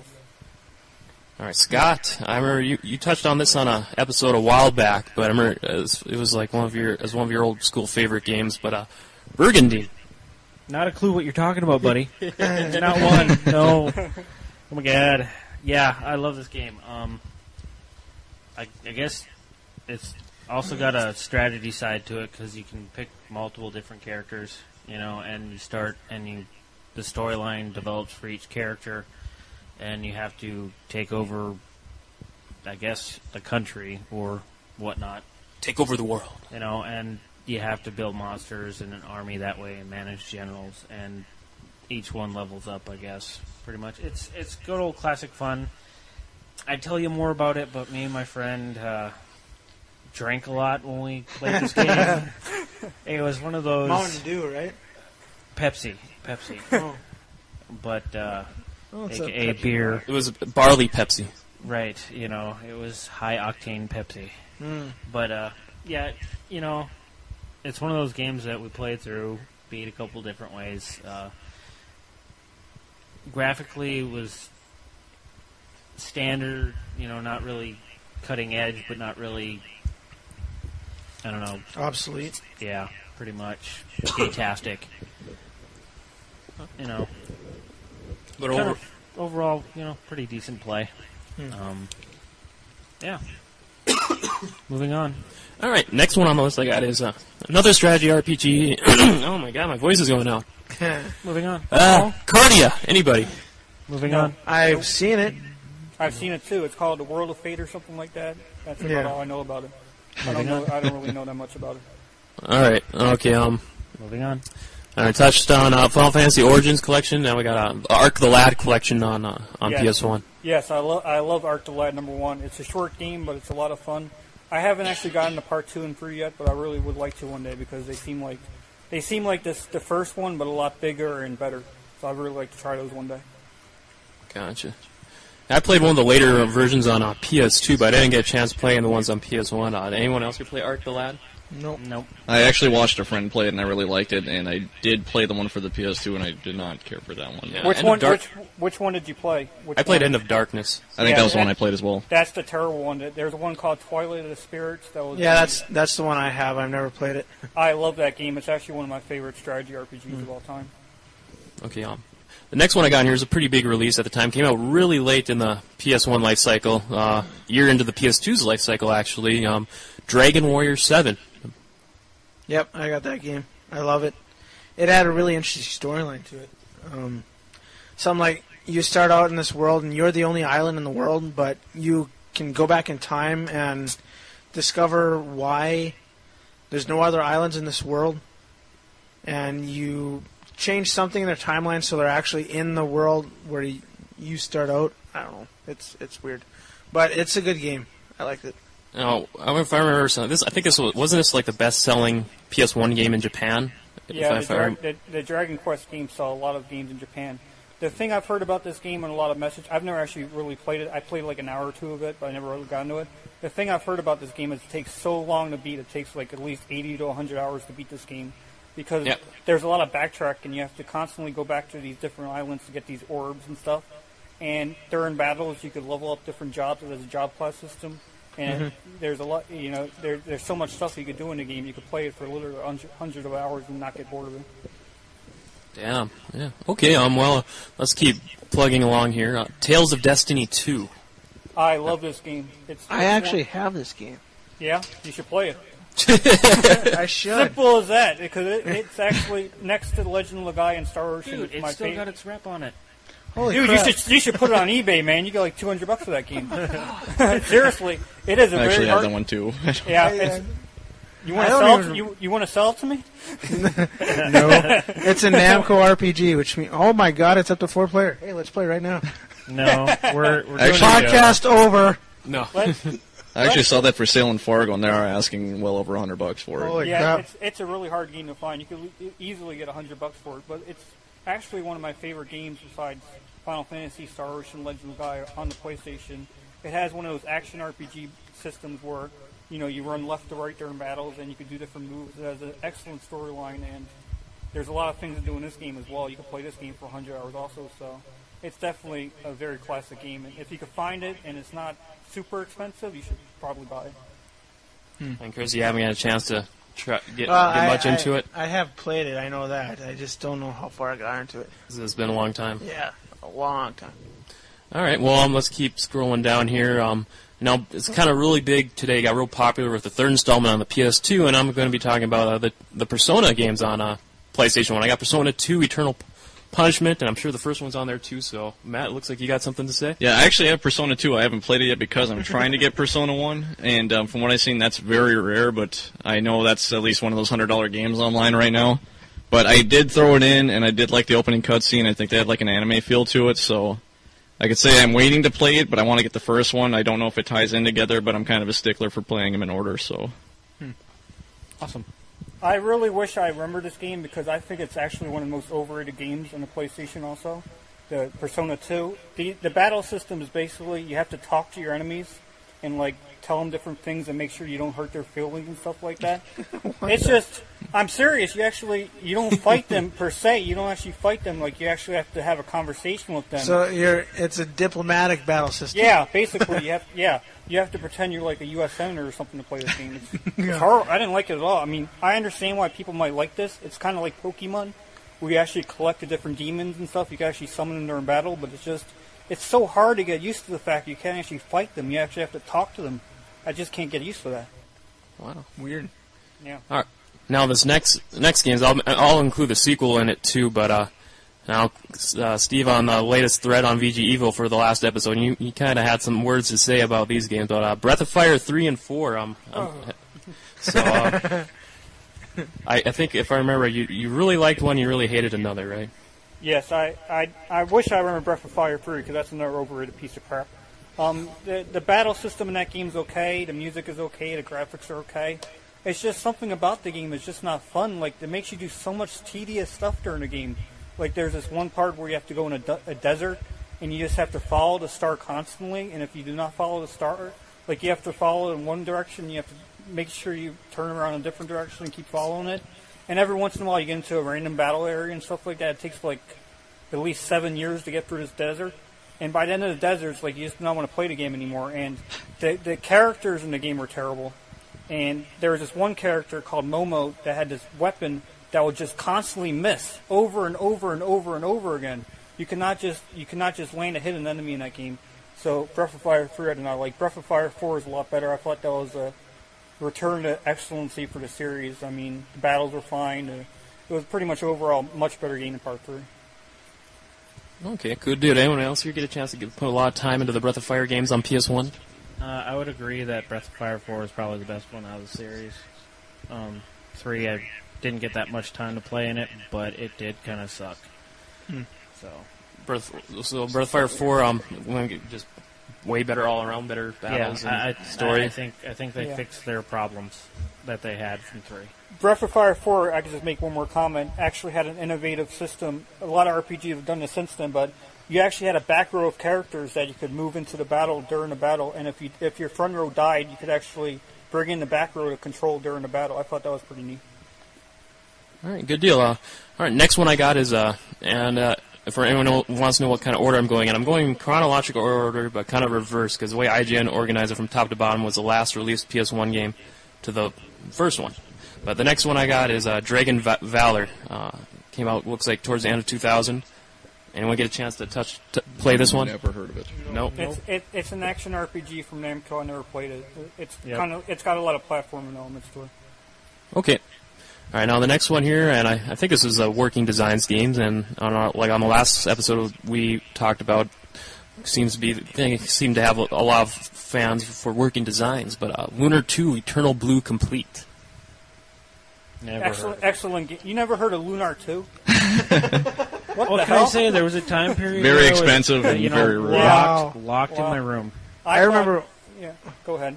I remember when this game came out. I so wanted to buy it, but it was like $90 for this. I think Dale, you were with me when I got 1 and 2 at the same time. I found I got box sets for both with everything included in them. But the map and all that stuff. Yeah, and the necklace. I feel so ashamed now, wow. But no, there was a time when my parents actually literally tried to stop me from playing video games. So bastards, right? I would kill them for that. No, so many games. It's hard to keep. Oddly enough, their house burned down shortly after that. But with what Matt said, this wasn't a popular thing that games were doing at this time. But yeah, the Lunar games, they were at least some of the pioneers for games coming out in big collector's editions. Yeah, they had just everything. Like a lot of the games like I buy now, especially with the Atlas games, where they have like the art books and stuff like that. Like I got a ton of stuff when I bought it, and I was actually impressed that somebody took the time to keep everything in the box. But I can't even remember what all it came with, but there's just a ton for everything. No, the actual game, I'm sure it had the pedigree to back up why it was bundled in such a high-profile special edition there, right? I still haven't played it yet. Well, it's Working Design, so I'm sure if we had a Mark from last episode here, I'm sure he'd probably gush all over the game, or at least. But I don't know, Steve, were you familiar with the Lunar game at all? I played the first one, but I haven't really played the second one that much.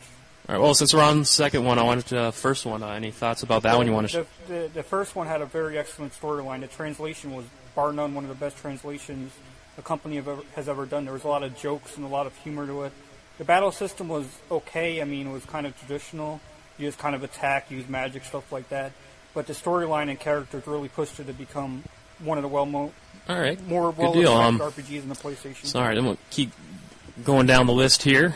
This is a long list, but we're making a lot of progress, and we actually touched on a lot of these other ones coming up here. So, Harvest Moon Back to Nature. I kind of mentioned on some of the previous episodes. A lot of them are the same.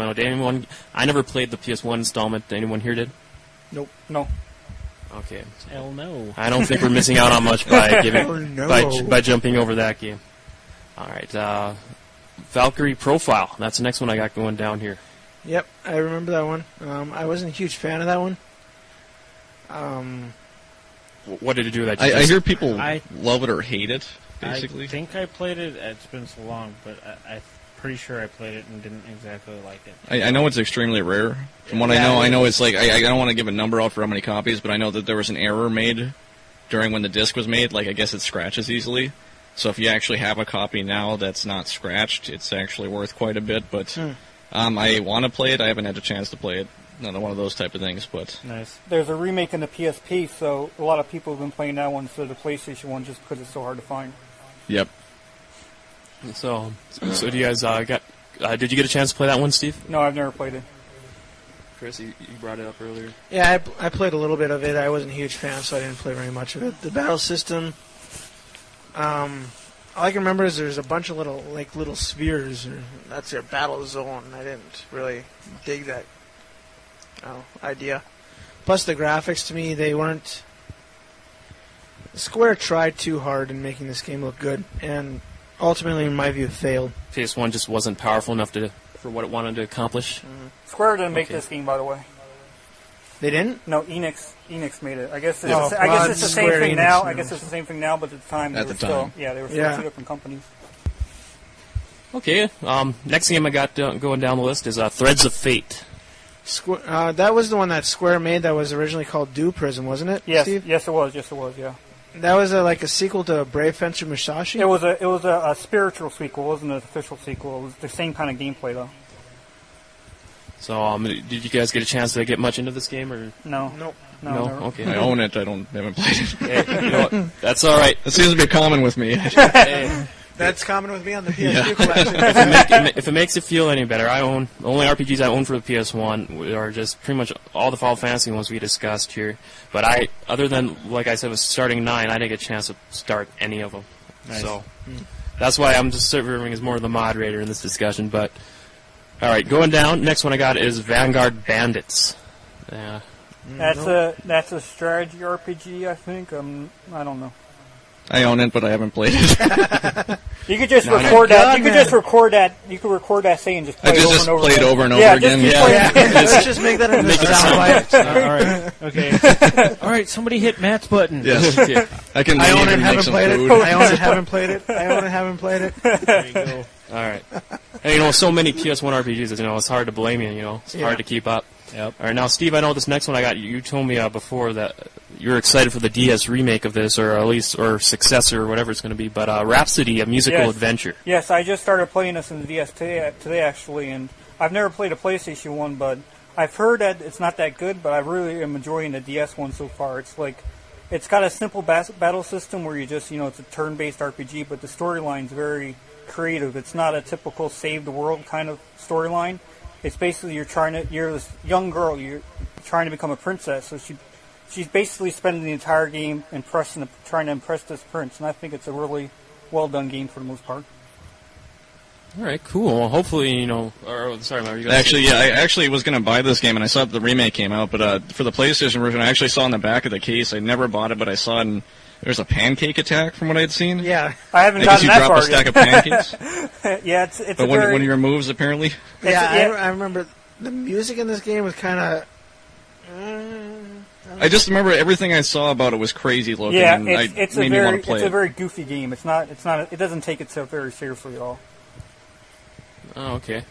Gotcha. Well, at least it sounds like they're doing things right on the DS there. So. Yeah. Okay, well, next one we touched on Legend of Dragoon here, so let's go on to the It next sucks. one. It sucks. Okay. It's awesome. Opinion may vary. No. Your results may vary. No. Okay. Legend of Mana. Yep, I got this game. This game it's... Have you ever played this one, Steve? Yeah, I liked it. It was it's hard to explain. The battle system is kind of like Tales of Destiny 2. It is, but it's horrible. It's a horrible battle system. Your guy only moves in one direction. Your guy only faces in one direction at all times. Yeah, it reminds me of there's a PS2 RPG called Odin Sphere. It kind of reminds me of that. Yeah, kind of. Yeah, I mean, it's like the battles you move around. It's like if you've ever played Secret of Mana or any older Mana games, it's kind of like that. But the battles are fixed in the one screen. Like you go from screen to screen, and you'll fight one battle, and you'll win that battle. Then you go to the next screen, you fight the next battle. Then you go to the next screen. It's not just one smooth motion where you're just going from basically one big world. You're going from screen to screen fighting battles. Yeah. Well, I remember the backgrounds and everything in this game were just simply beautiful. Yeah, it's a beautiful game. They look awesome. And it's got a good soundtrack. I remember a few songs from it I really enjoyed, and there's a lot of stuff to do in this game also. I mean, I've never really got into it that much, but I've read some guides and GameFAQs, and it's just unbelievable the amount of stuff you could actually do in this game if you really wanted to get hardcore on it. All right. Moving on, I got Vagrant Story as the next one. Vagrant Story? Whoop, my bad. Vagrant Story. That's a hard word to pronounce, huh? Vagrant Story. My eyes are bugging out on me. Letters are... Phonics didn't work for Dale. I'm a failure. Cookie down Pahona. But Vagrant Story, anybody here familiar with that one? I've heard of it. I've Yes. heard that it's very hard, and you have to know what you're doing in order to get anywhere in it. That's pretty much all I know about it. I've played it a little bit, and it is extremely hard. You have to know what kind of weapon you're making. You only do 1 damage to enemies and stuff like that. Is it like a traditional RPG, a strategy one? It's an action RPG. You move around. Action RPG. Now, this ties into Final Fantasy Tactics, doesn't it? As Yeah. far as like actual story It has goes, from the what same. I've read. I think so. Yeah, it has the same overworld. Evilise, I think it's called. It has the Yep. same. Yeah, it has the same world. Yeah, pretty much. All right. So, I don't think unless there's anything else you guys want to add here, I'm going to move on to the next one. Now, Chris, you mentioned the first version of this. I don't think you got a chance to touch on the sequel for PS1, but Wild Arms 2. Yep, I got it. I didn't really like Wild Arms 2 as much as the first one, though. Wild Arms 2 is pretty much exactly like the first one. I mean, as far as battle system and pretty much everything. There's a little bit more you can do as far as leveling up your characters. And, of course, the storyline is different. The game is longer. But I just didn't really like this one as much as the first one. Okay, so just kind of they just dropped the ball as far as the franchise go. Yeah. Big step down. The huge step down was Wild Arms 3. Are you kidding me, dude? What the hell? I didn't like that one. Oh, boy. That was actually the first one I played, and I absolutely hated it. I actually sold it because I didn't that like one it. at all. I was skeptical about the first two. And then Wild Arms Altered Code F came out, and I'm like, what the hell are they doing to this series? It just sounded like. Well, I remember.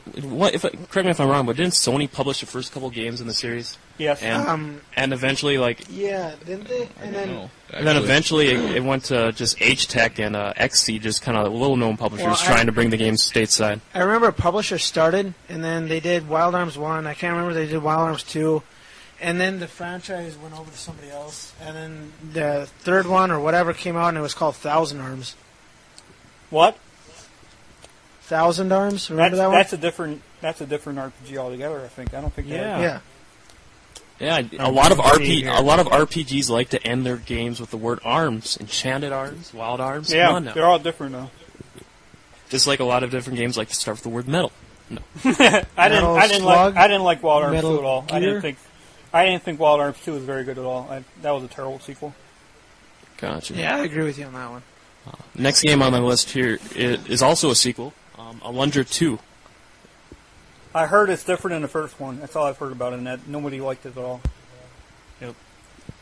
All right. I'm not going to add my usual comment, but Do you happen to own this game? I like the last four, but I decided not to say it. We'll just edit it into the... Just add my clip in. Yeah. All right.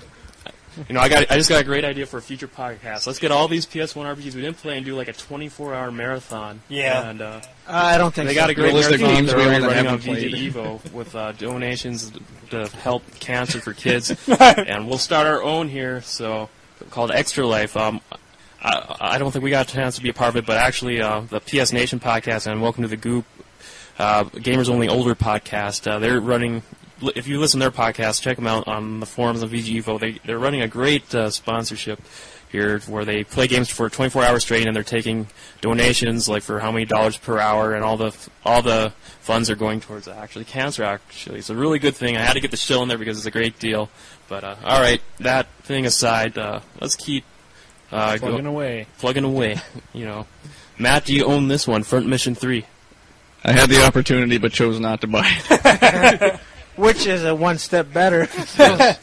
We're making progress here. Yeah, we're making progress. Okay, anyone else? I love Front Mission 3. I think this is actually better than Final Fantasy Tactics. Not many people agree with me. It's the same. It has the same kind of movement system where you move around in a grid and stuff like that. But you use mechs. You use like these mechas and stuff like that. And the cool thing I liked about this game is you have 4 different body parts. You have arms, legs, head, and feet. And each one that you could attack impacts like how you control your mech. Like if you destroy the enemy's legs, they can no longer move, and if you destroy the enemy's arms, they can no longer attack you. And if you destroy their body, you kill them. And I thought that was really well done. It has an interesting storyline where you control 2 different people, and you could basically it splits at a certain part of the game. You could choose what part of the storyline you want to continue on. So basically, you have to beat the game twice in order to fully appreciate it. And I think that was just a really well done game. So, a question. If you shoot the guy in the head, and you destroy the head, do they run around like a chicken with its head cut off? That was a mistake by me. I should have taken notes. It has legs, body, left arm, and right arm, not head. It was two different arms. You could have weapons in each arm, basically. You know, that would actually be kind of cool to watch just run around the screen with it. They should make that for Front Mission 6. I'm gonna email arms about that. flailing. Where am I? Yeah, that actually does happen in Chrono. Mm-hmm. Yeah, there we go. All right, here's another game on the next one on the list. That's the third installment in the series, Deception 3: Dark Illusion, or Dark Delusion. Excuse me. Anybody? Probably sucks. Cricket. I remember playing a Deception. I can't remember which. No idea. Number it is, but Deception. Well, the one I remember is you're in a castle and you're laying a bunch of traps for people to fall in. Yeah, it sounds interesting. I've never played it. Okay, well, let's just keep moving on. Sega Frontier 2. Saga Frontier 2. God damn it. Insert comment.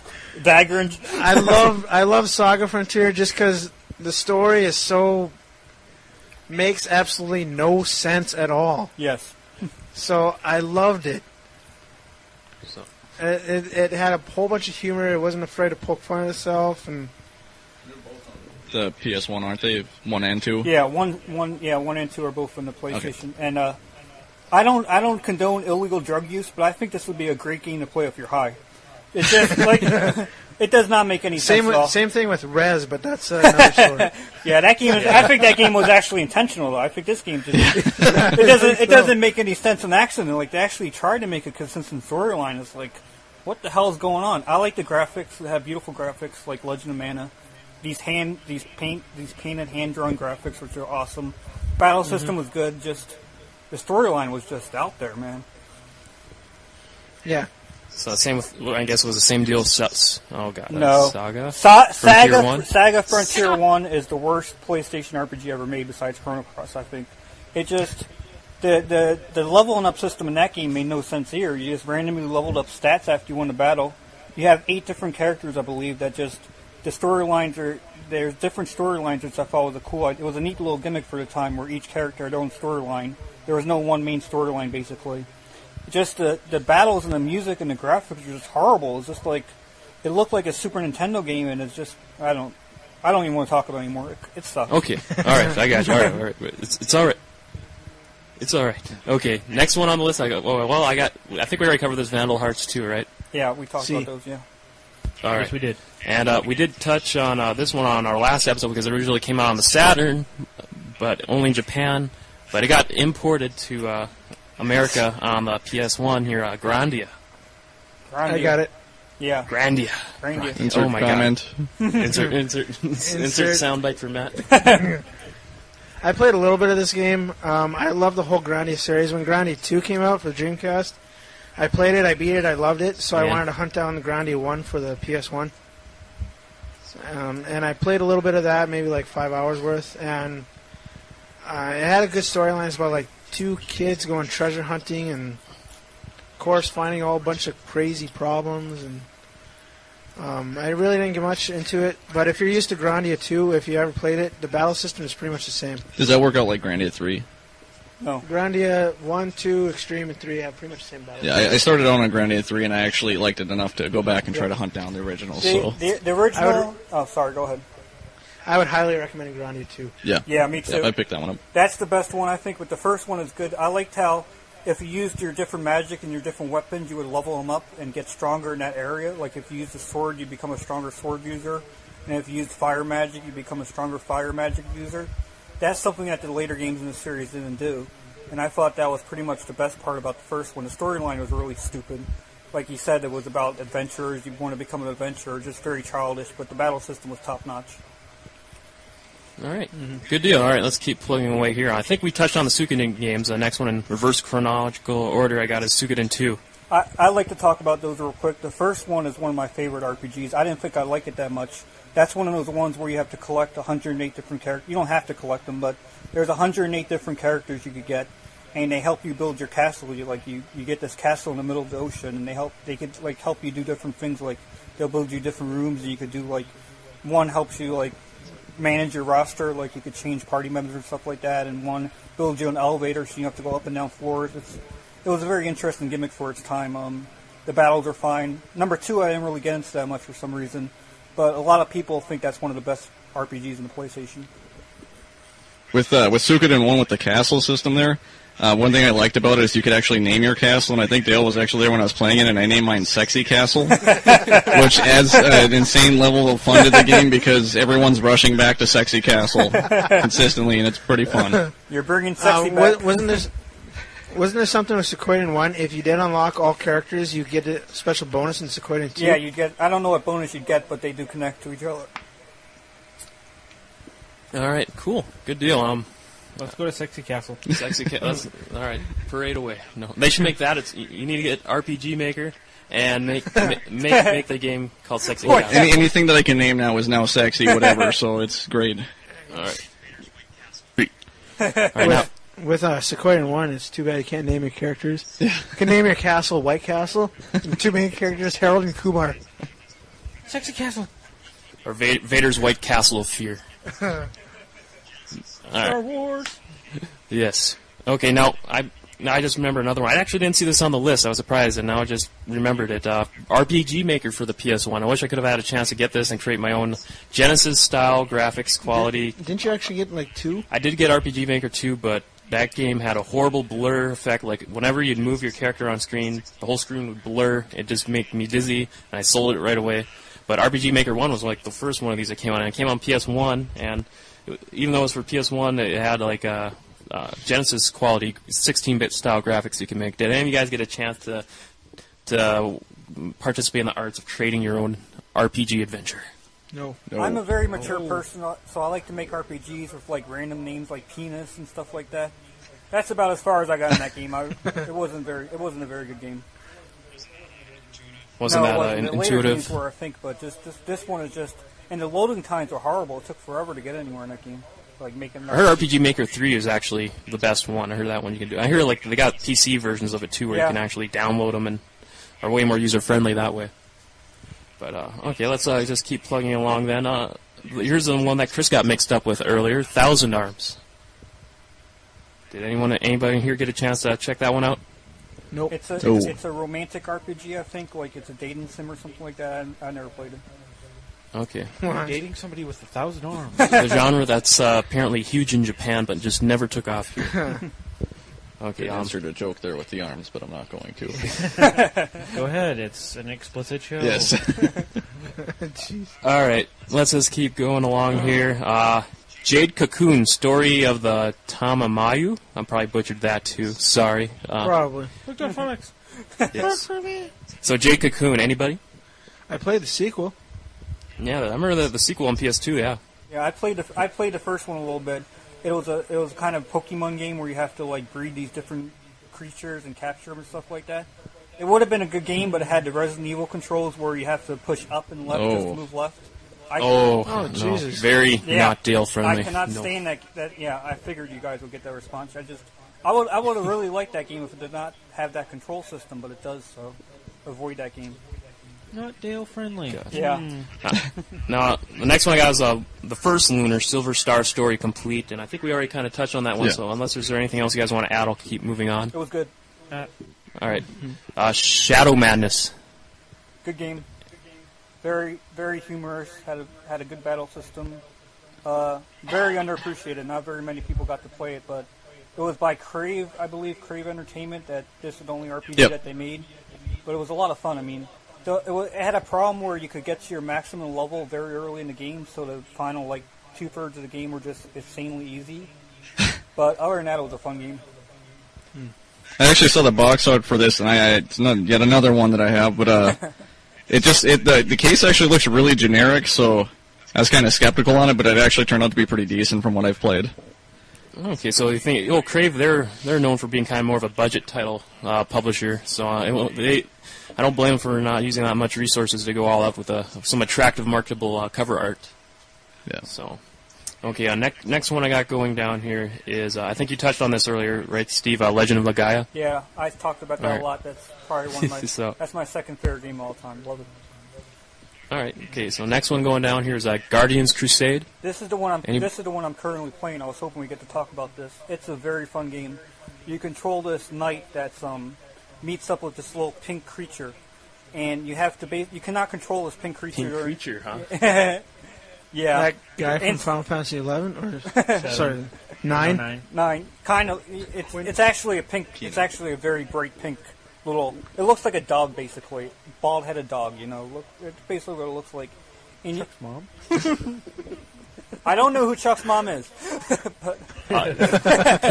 Listen to the PS Nation podcast. You can be found on the VGEVO Podcast Network, and you'll discover that. But I'm sorry to derail your thumbs up for that one, Dale. I'm sorry, good Steve. Cheap up there, good cheap plug there. What was I talking about? Guardians Crusade. You control this knight in battle who has a little dog thing that you have to feed it outside of battle. You feed it candy bars and spinach and stuff like that. And what you feed it determines how it does during battle. Like if you feed it good things, you treat it nice, it'll actually help you. And if you be mean to it and you ignore it and you don't feed it, it'll actually turn on you during battle. It has a typical turn-based battle system. I think it's a lot of fun. About I'd say about 2/3 done the game, about 15 hours into it. It's nothing special. It's a typical RPG, but if you like this kind of RPG, if you like simple, simplistic kind of RPGs, it's a lot of fun. Okay. All right, well said. Next one going down the list here is the original Tales of Destiny. I don't know if we mentioned Tales of Destiny 2 and how it's hard to find. Is the same one equally a bitch to find? Yeah, it's hard to find. Not as hard to find because not as many people want to play it. Like, it's not as well known. It's not as good. Like, it's probably the worst Tales game out there. It's still pretty good, but if you find it, I mean, it's probably going to cost you about $40 or $50 nowadays. So I don't think it's worth that much. But I mean, if you want to try it, go right ahead. I think it's a good game. Yeah.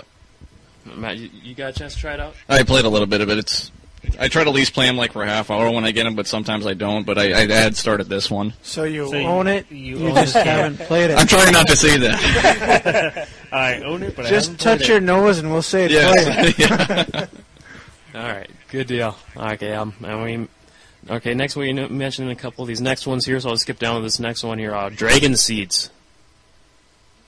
I've never heard of this before. Matt's not touching his nose. Heard of it. But according to IGN, it got a 6.9, and it came out towards the end of '98. Well, if IGN gave it a 6.9, it must suck. Yeah. So 6 is our horrible in the video game reviewing world now. So even though technically it's above average, but let's no. not tell the people that. Yeah, right. Okay, Parasite Eve. I don't think we got a chance to say much about this yet. This is well, did we? I can't No, remember. I don't think we talked about that one yet. Very underrated game. It was hailed as the first cinematic RPG where it's mostly based on videos and cutscenes and stuff like that. It's a very short game. It could be about 10 hours or so, but it's very innovative in that it's kind of an action RPG where you can move around during battle. You get to, like, the circle and you can move around during it and cast magic and shoot enemies with guns and stuff like that. It's got a very interesting storyline where you actually are a cop in New York City, and it takes place in New York City. Like, you go to Central Park and stuff like that. So I think it was a very innovative game for its time. All right, good deal. Matt, Chris, Scott. Nope. I haven't played the first one. I have both of them. I have played the second one, and I finished that. It's been a long time, but I really liked for what I played of it. So I don't think we got a chance to mention Parasite Eve 2 yet. Parasite Eve 2, it's not really an RPG. It's kind of that was more like a more of a Resident Evil type. And just to let you know, it has the Resident Evil controls also. So I never got far into it. Avoid this game. Yeah, never got more than half an hour into it. I friendly. just cannot stand it. Okay, rock on. All right, next one on the list here. I'm probably going to butcher this. Azure Dreams. It's close. That's right. That's pretty much it. Azure? Azure, yeah, that sounds right. Good job. Or some people say Azure, like SH. So how long have you guys been prepping to be able to say that one? Huh? Yeah, that's what I thought. All right, so what about this game? What do you guys know about it? Nothing. It's a dungeon crawler. Again, random dungeons. Never played it. Okay, good deal. Nice. Next one going down here is Grand Stream Saga, Sega, whatever the hell. It's not a hard word to pronounce, though. I'm sorry, I can't help it. Saga. Sega. Saga. Okay. Sega. I got it. Sega. Okay. Anyone Grand Stream S? I've seen it for sale. I could have bought it, but I wasn't interested. It just didn't look like it was that great to me, and obviously by the review I got. IGN here gave it a 6.0 here, so probably not. Outstanding. Wow. So I remember reading in a review that the characters don't have faces. Like, they look really good, but then they spent so much time on the sprites and on the background and stuff. They actually didn't have enough polygons to make faces or something like that. So your character's basically faceless the entire game. I don't know. So Legos without faces. Yeah, pretty much. Yeah. So Okay. The game didn't look that interesting from what I saw in the packaging, and I had an opportunity, and I was just like, I'd rather spend my money on something else that did look interesting. So yeah, it's one of those games I probably will play one day, but it's just there's so many better games out there. Why even bother? Yeah. All right. Okay, now I think we mentioned these next couple because they had sequels, but God damn it, Saga Frontier. Yeah. Closer. We're just gonna make fun of you for the rest of your life. I can't help it. I'm sorry. God, why do so many games have to have that word in their title? Hopefully the next ones won't. All right, the original Alundra. I think we mentioned Alundra 2, but did we get a chance to touch on the original? I heard it's like Zelda. That's about all I know about it. Okay. All right, cool. We'll just keep moving on. Well, I know we already mentioned the original Persona here, so I came out towards the end of '97. Final Fantasy 7. Then, yeah, Final Fantasy 7 next. We talked about that. Chris mentioned Wild Arms and Vandal Hearts. So wait a second. We mentioned Suikoden. This one we didn't mention here. These last two, according to IGN, they're reverse chronological order. The first two RPGs for the PS1 in America. Anyone remember this one? Kingsfield? No. No. It's a first-person RPG. It's not good at all. Like a old school, Yeah. kind of like Eye of the Beholder style Exactly. wizardry. It's pretty much just like that. It's just terrible. I don't like it at all. Okay. And then this one, IGN gave it a really horrible score, 4.0. The worst scored one they have on this list here, so I don't know, maybe you guys can echo their score off. I Beyond think the we should just not go here because it's 4.0. Come on. Well, hey, It's pretty much the only RPG I've ever I seen didn't used. say the name yet. That's not an RPG. That's a coaster. Beyond the Beyond. Beyond the Beyond. Okay, I mean, go ahead. Sorry, Matt. I've seen this as the only RPG I've seen in a used store that is under $10 still. Wow. It's like you can literally pick this up in like 2 stores now that I've seen for $6, and generally with RPGs, if they're under $10 now, from how old that is, it's not worth buying. And obviously, once again, from the review, it's not. So I've heard this game. Like, I've talked to a lot of RPG fans, and not one single person has ever said anything nice about this game.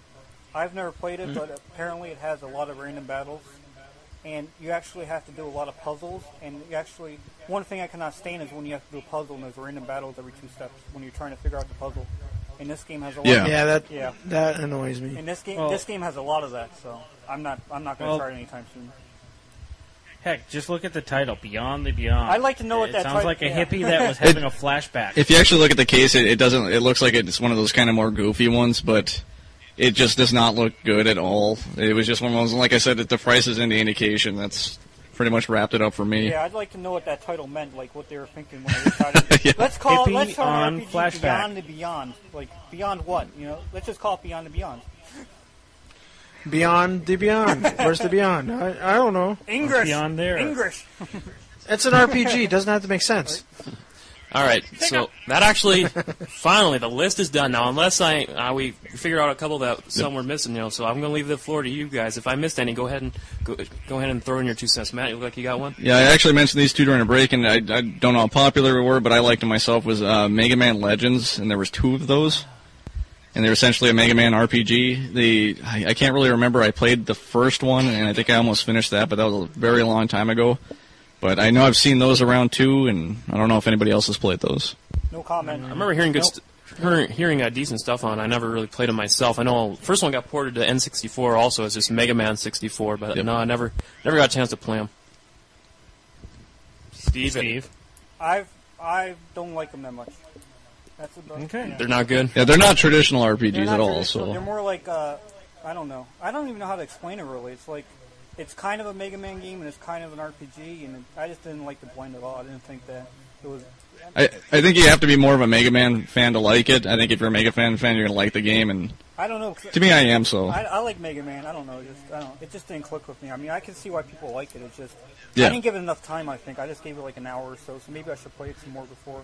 That's why I'm not really. talking about My little brother actually rented it, and I happened to see him play it, and he got stuck, and I was just like, I didn't want anything to do with it, and I started playing it. I got like 2 or 3 hours into it, and then I ended up playing it, and then he never got to play it again, obviously. So, but I probably wouldn't have never checked it out, except for I got into it, and once it started, I thought it was pretty decent. So, Oh, there you go.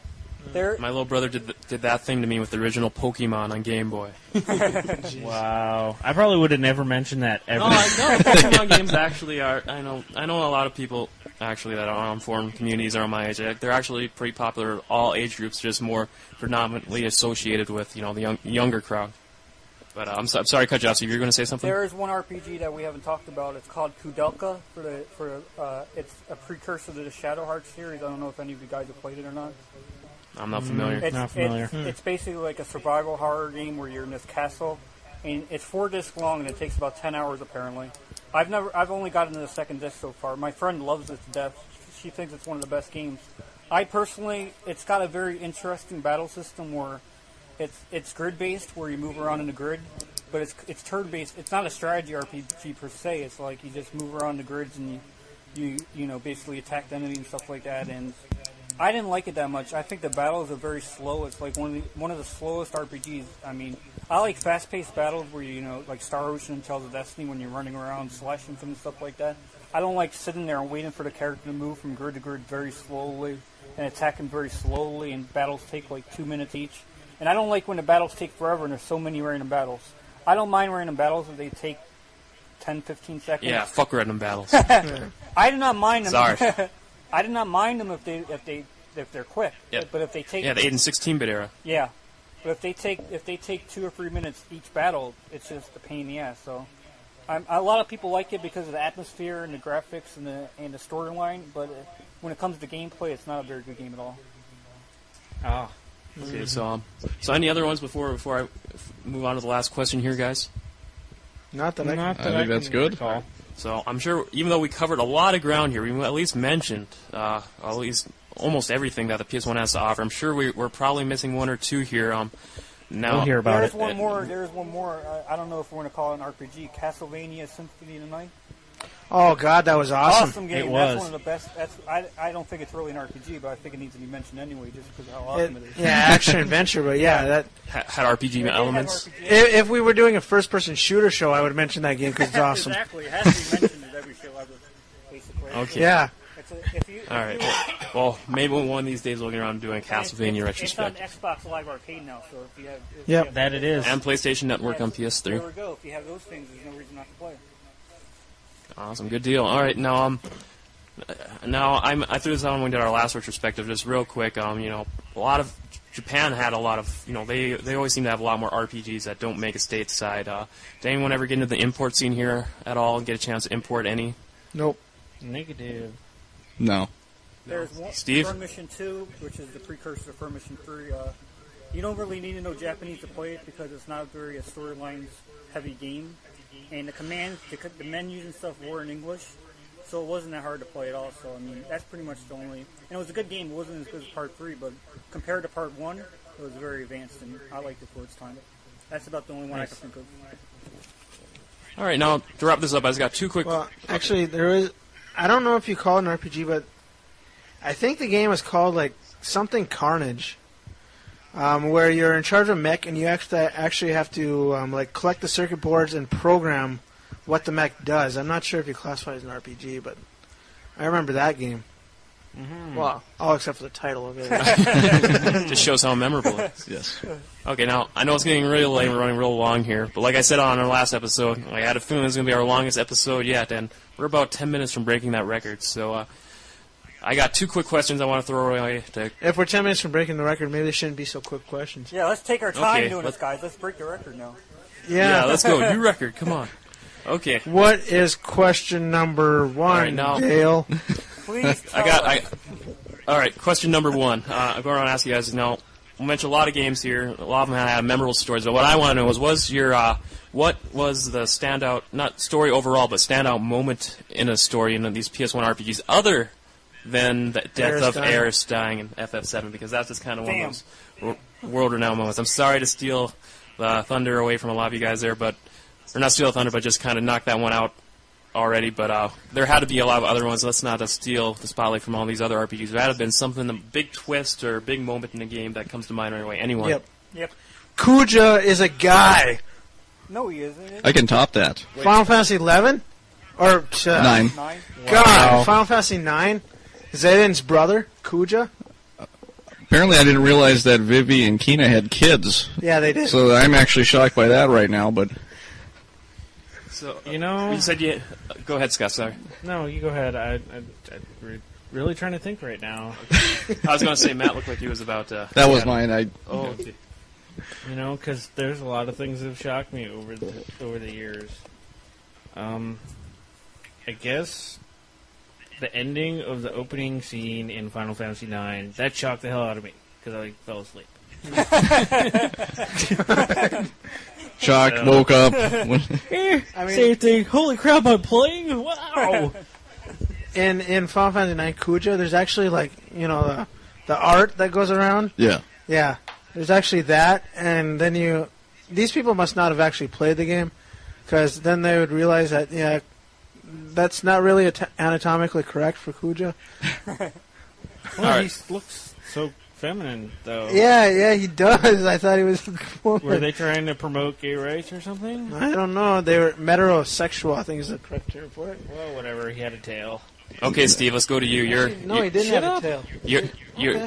Your favorite moment. There's two of them that actually came from Legend of Dragoon, actually. It's when you find out that Rose is the Black Dragon, and then when you find out that the evil Emperor is Darth's dad. I thought those were two very well done plot twists, and I did not see them coming. Even though they did borrow from previous games and movies, perchance, they were still, I thought, pretty well done for, considering how boring the storyline was to that part. So, what movie was the evil Emperor being the hero's dad from? I forget. I believe that was from Milo and Otis, or Terminator, one of those movies.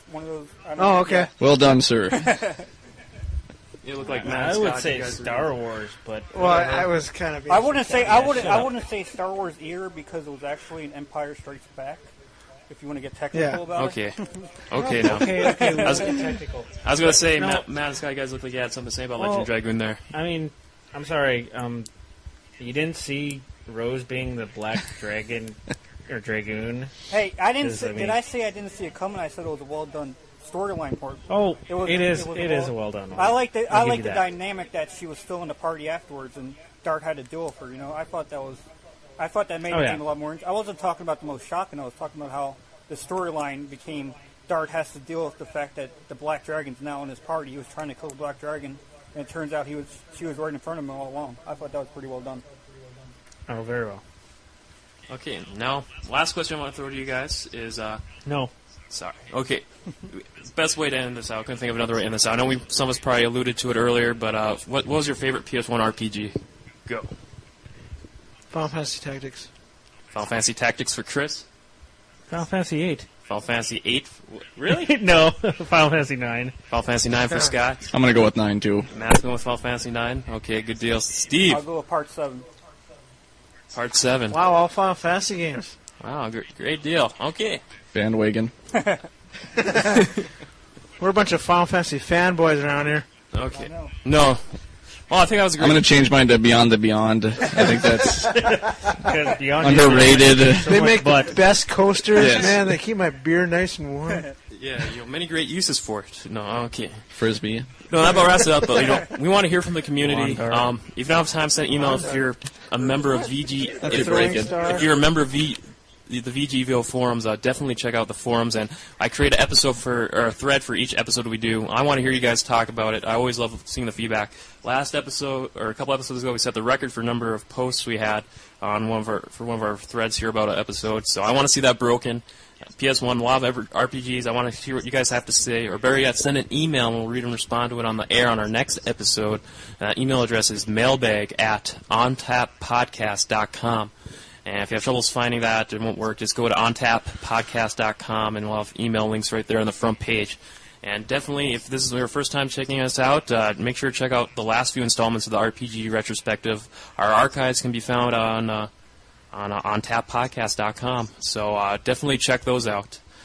So I want to say thanks again, Chris, Scott, Matt, Steve. Mm-hmm. We had some horrible technical difficulties which had us going here, but it looks like we got our way through this. Hopefully I'll be able to edit this together with no problems. But thanks guys for coming on. No problem. Thank you. Not a problem. All right, and so I think we're about ready to wrap up here unless you guys got anything to close out on. I think we should send Dale emails of more words that we think he can't pronounce on air. Yes. And we'll try to cut Dale's, random talking down to a minimum next time. No. Saga. Okay. So once again, guys, thanks for listening. Thanks for coming on. This was a blast. I hope you guys have just as much fun as we did. So we'll talk to everyone next time. Thanks for listening. Later. Bye.